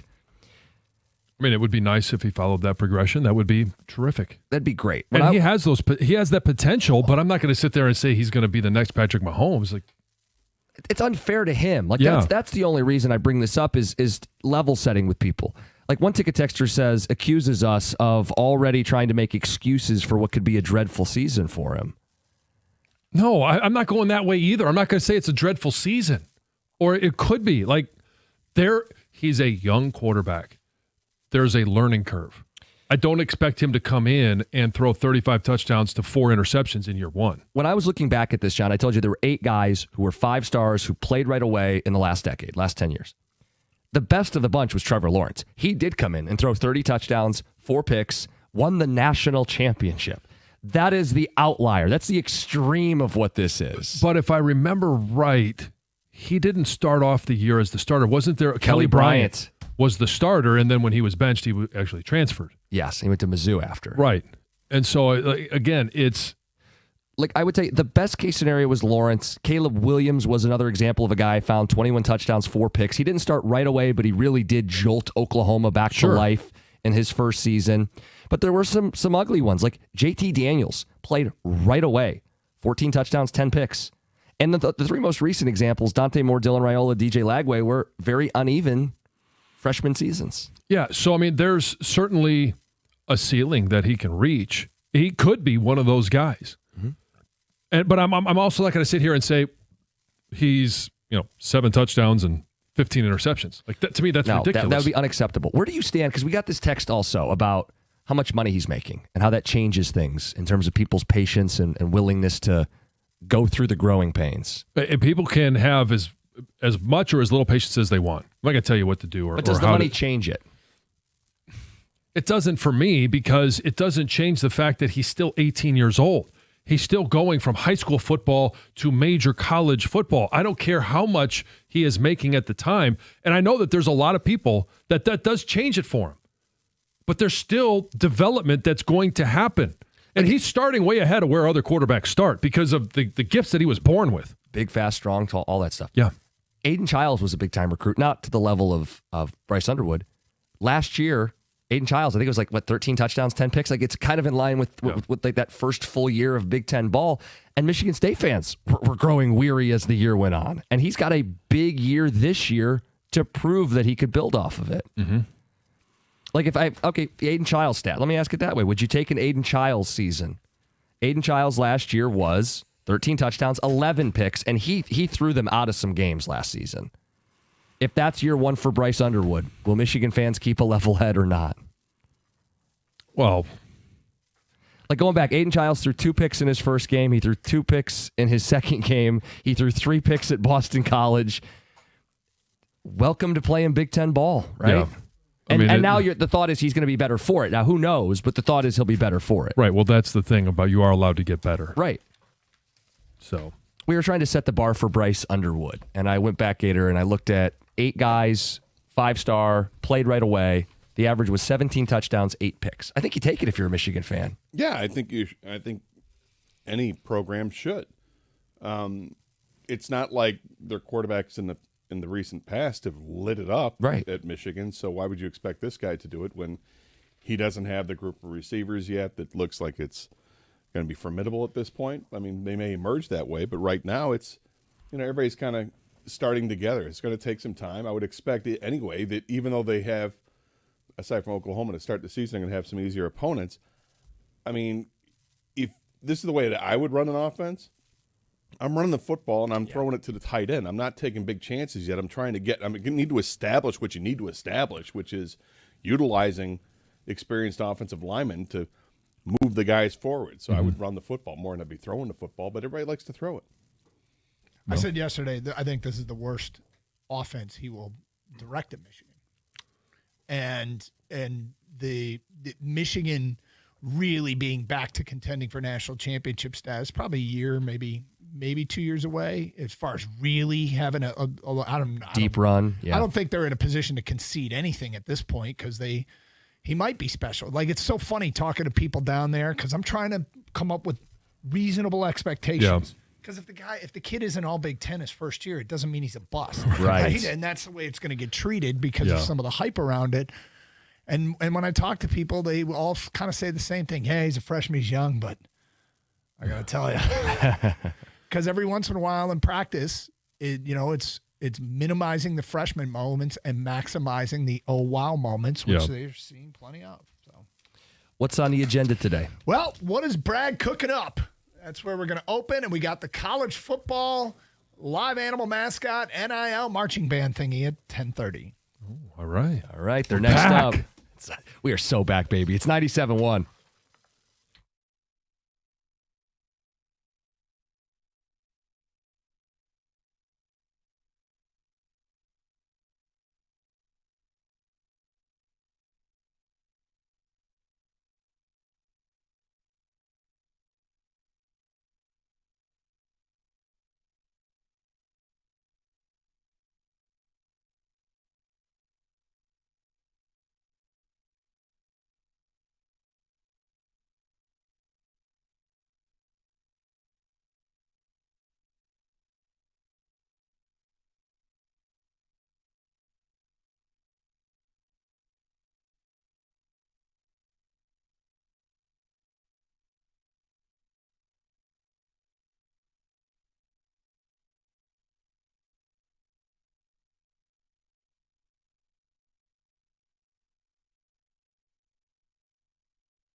It's time for Wednesday. It's Karsch and Anderson here on 97.1 The Ticket. Hello and welcome to the radio program. I am Doug Karsch. That is Scott Anderson. Hello, Scott Anderson. Hello, Doug Karsch. Talk to me, Goose. How was your Tuesday night? Anything exciting? Did you break out the tequila? I did not break out tequila, but I did have a scotch in honor of my father. Yesterday was the 1-year anniversary of his passing, so I had a Dewar's on the rocks in a snifter glass with a splash of water. I bet he had one with you. I think you're probably right. Yeah, Hugh the legend. That was his drink. So yeah. Late night again? Yeah, and not happy. I really wasn't happy. Look, they can lose games. That's fine. I mean, I know it's going to happen. But the way the Tigers lost, it's so frustrating. I know we just saw the Tigers win a game on a walk-off, bases-loaded walk, and it's like, great, you'll take it. And I'm sure the Athletics will take it. But it was the way that it was given away. It's not just the fact that you weren't throwing strikes when you needed to. It was the plays in the field and the bonehead mistakes that you're like, this is not a Tiger team. This is not what we're used to. We're not used to seeing them make those kind of mistakes in the field. Now, Colt Keith misplayed 2 pop-ups that were to him. I can give him a little bit of a pass because it's a new stadium you're playing in. It's not like a major league park. It's a lot different. Maybe it just things are different. You don't know the nuances of it. Hey, the ball's always going to blow back towards second base from the third base side. I don't know. A little bit of slack, but not much. Zach McKinstry throwing it all over the place. That's no good. But the one that really broke my heart was Riley Green in the 10th inning. Those that didn't stay up and watch it, you got a situation where I think it was a runner on second, and I don't know, was there nobody out, I guess? And there was nobody out. Base hit to left field. He gets the ball, and he's trying to throw the runner out at home, and he had no chance at all to get him out at home. It's not cut off. The throw is awful. It's way up the third base line, and then allows the potential winning run to advance to second with nobody out. And then you start playing the game of, do you walk the guy? Do you not? They're trying to bunt. The guy can't get down the bunt, and it just becomes strange. A very strange baseball game indeed. Charlie Morton looked great, except for the 7 balls that were hit at like 110 miles an hour off of him.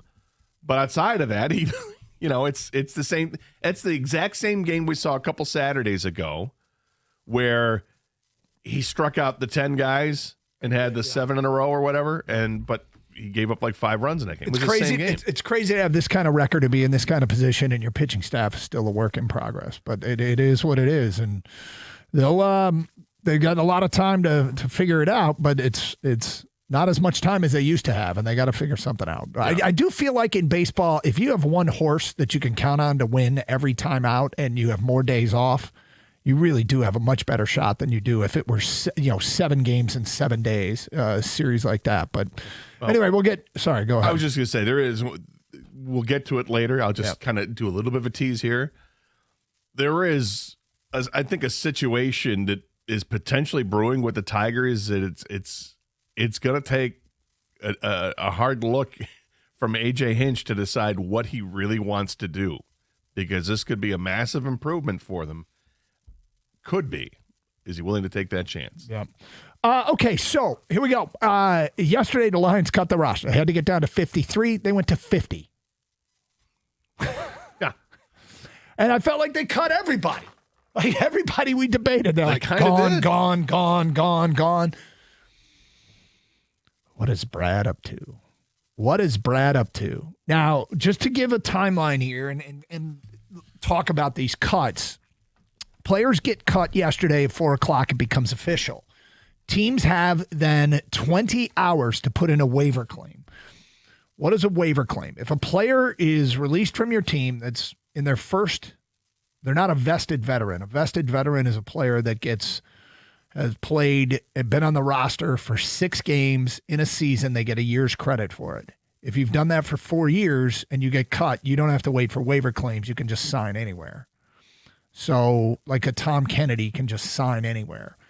But the point is, it's all those young players that the Lions cut that people are like, huh. Well, we're in a different position now. We're in a different position because they're not in the business of developing a team for the future, and we think this guy might be good down the road. They are in the business of winning a Super Bowl this year. And it's funny because I don't know that you can be like, you think about, and we'll get this call every once in a while from somebody who will call up the show and say, I'm going all in to get Micah Parsons. I'm giving away 6 first-round picks because I'm trying to win a Super Bowl, guys, right?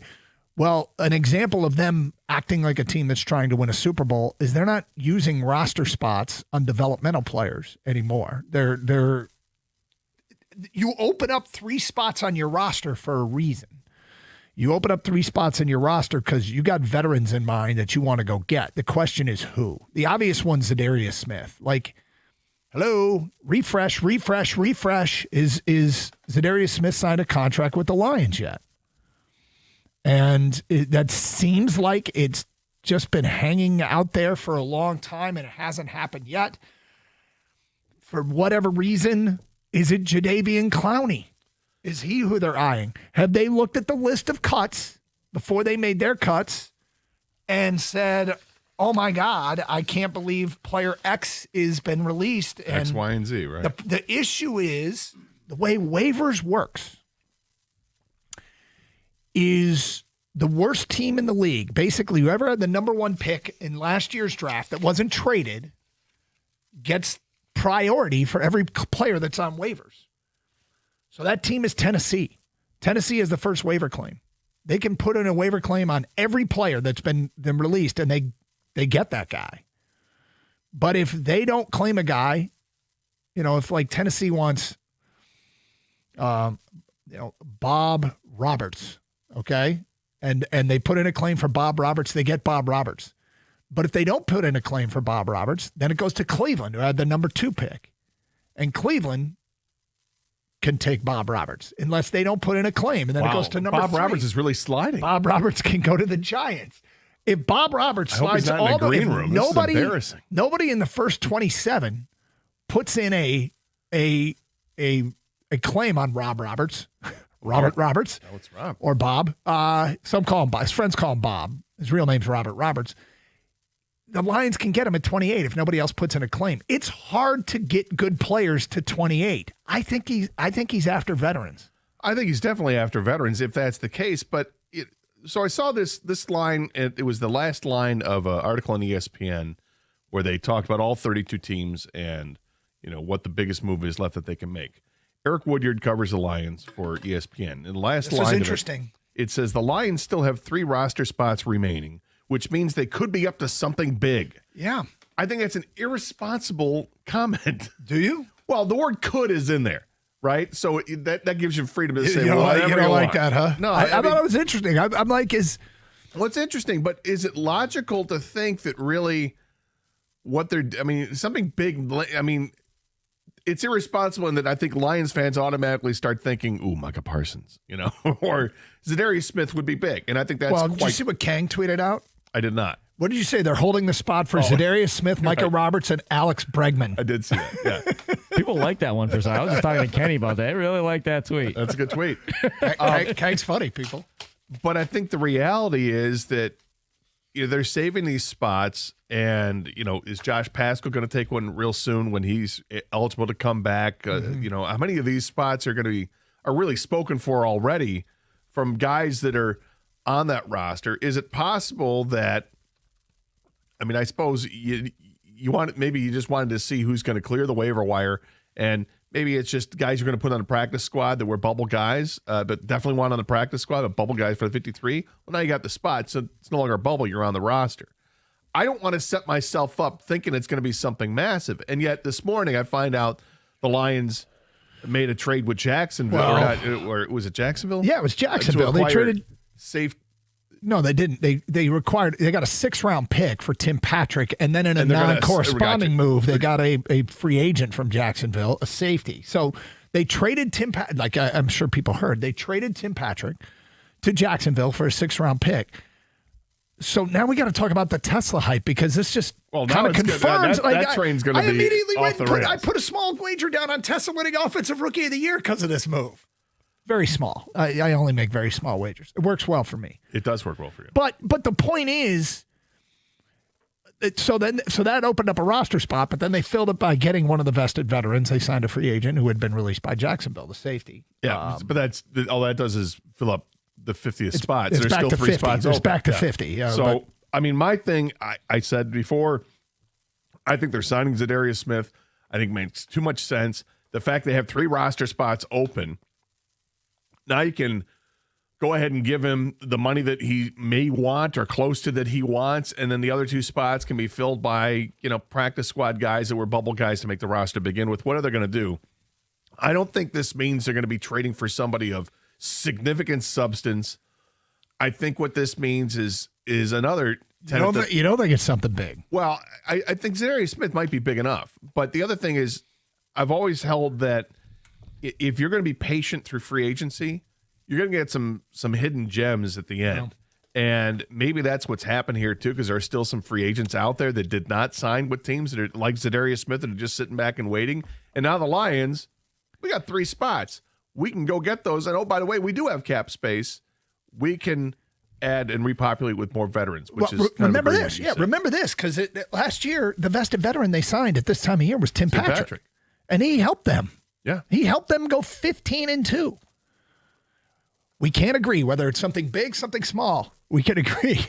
Things are afoot at Allen Park. It's something. Well, there's a caper or something. Was it by noon today? They have to have it all set up? Noon is when the waiver claims get announced, so teams will know who they claimed off waivers and can put on their roster. And then they get their practice squad. And then you start getting your practice squad together. So things are afoot indeed. What do you think it is?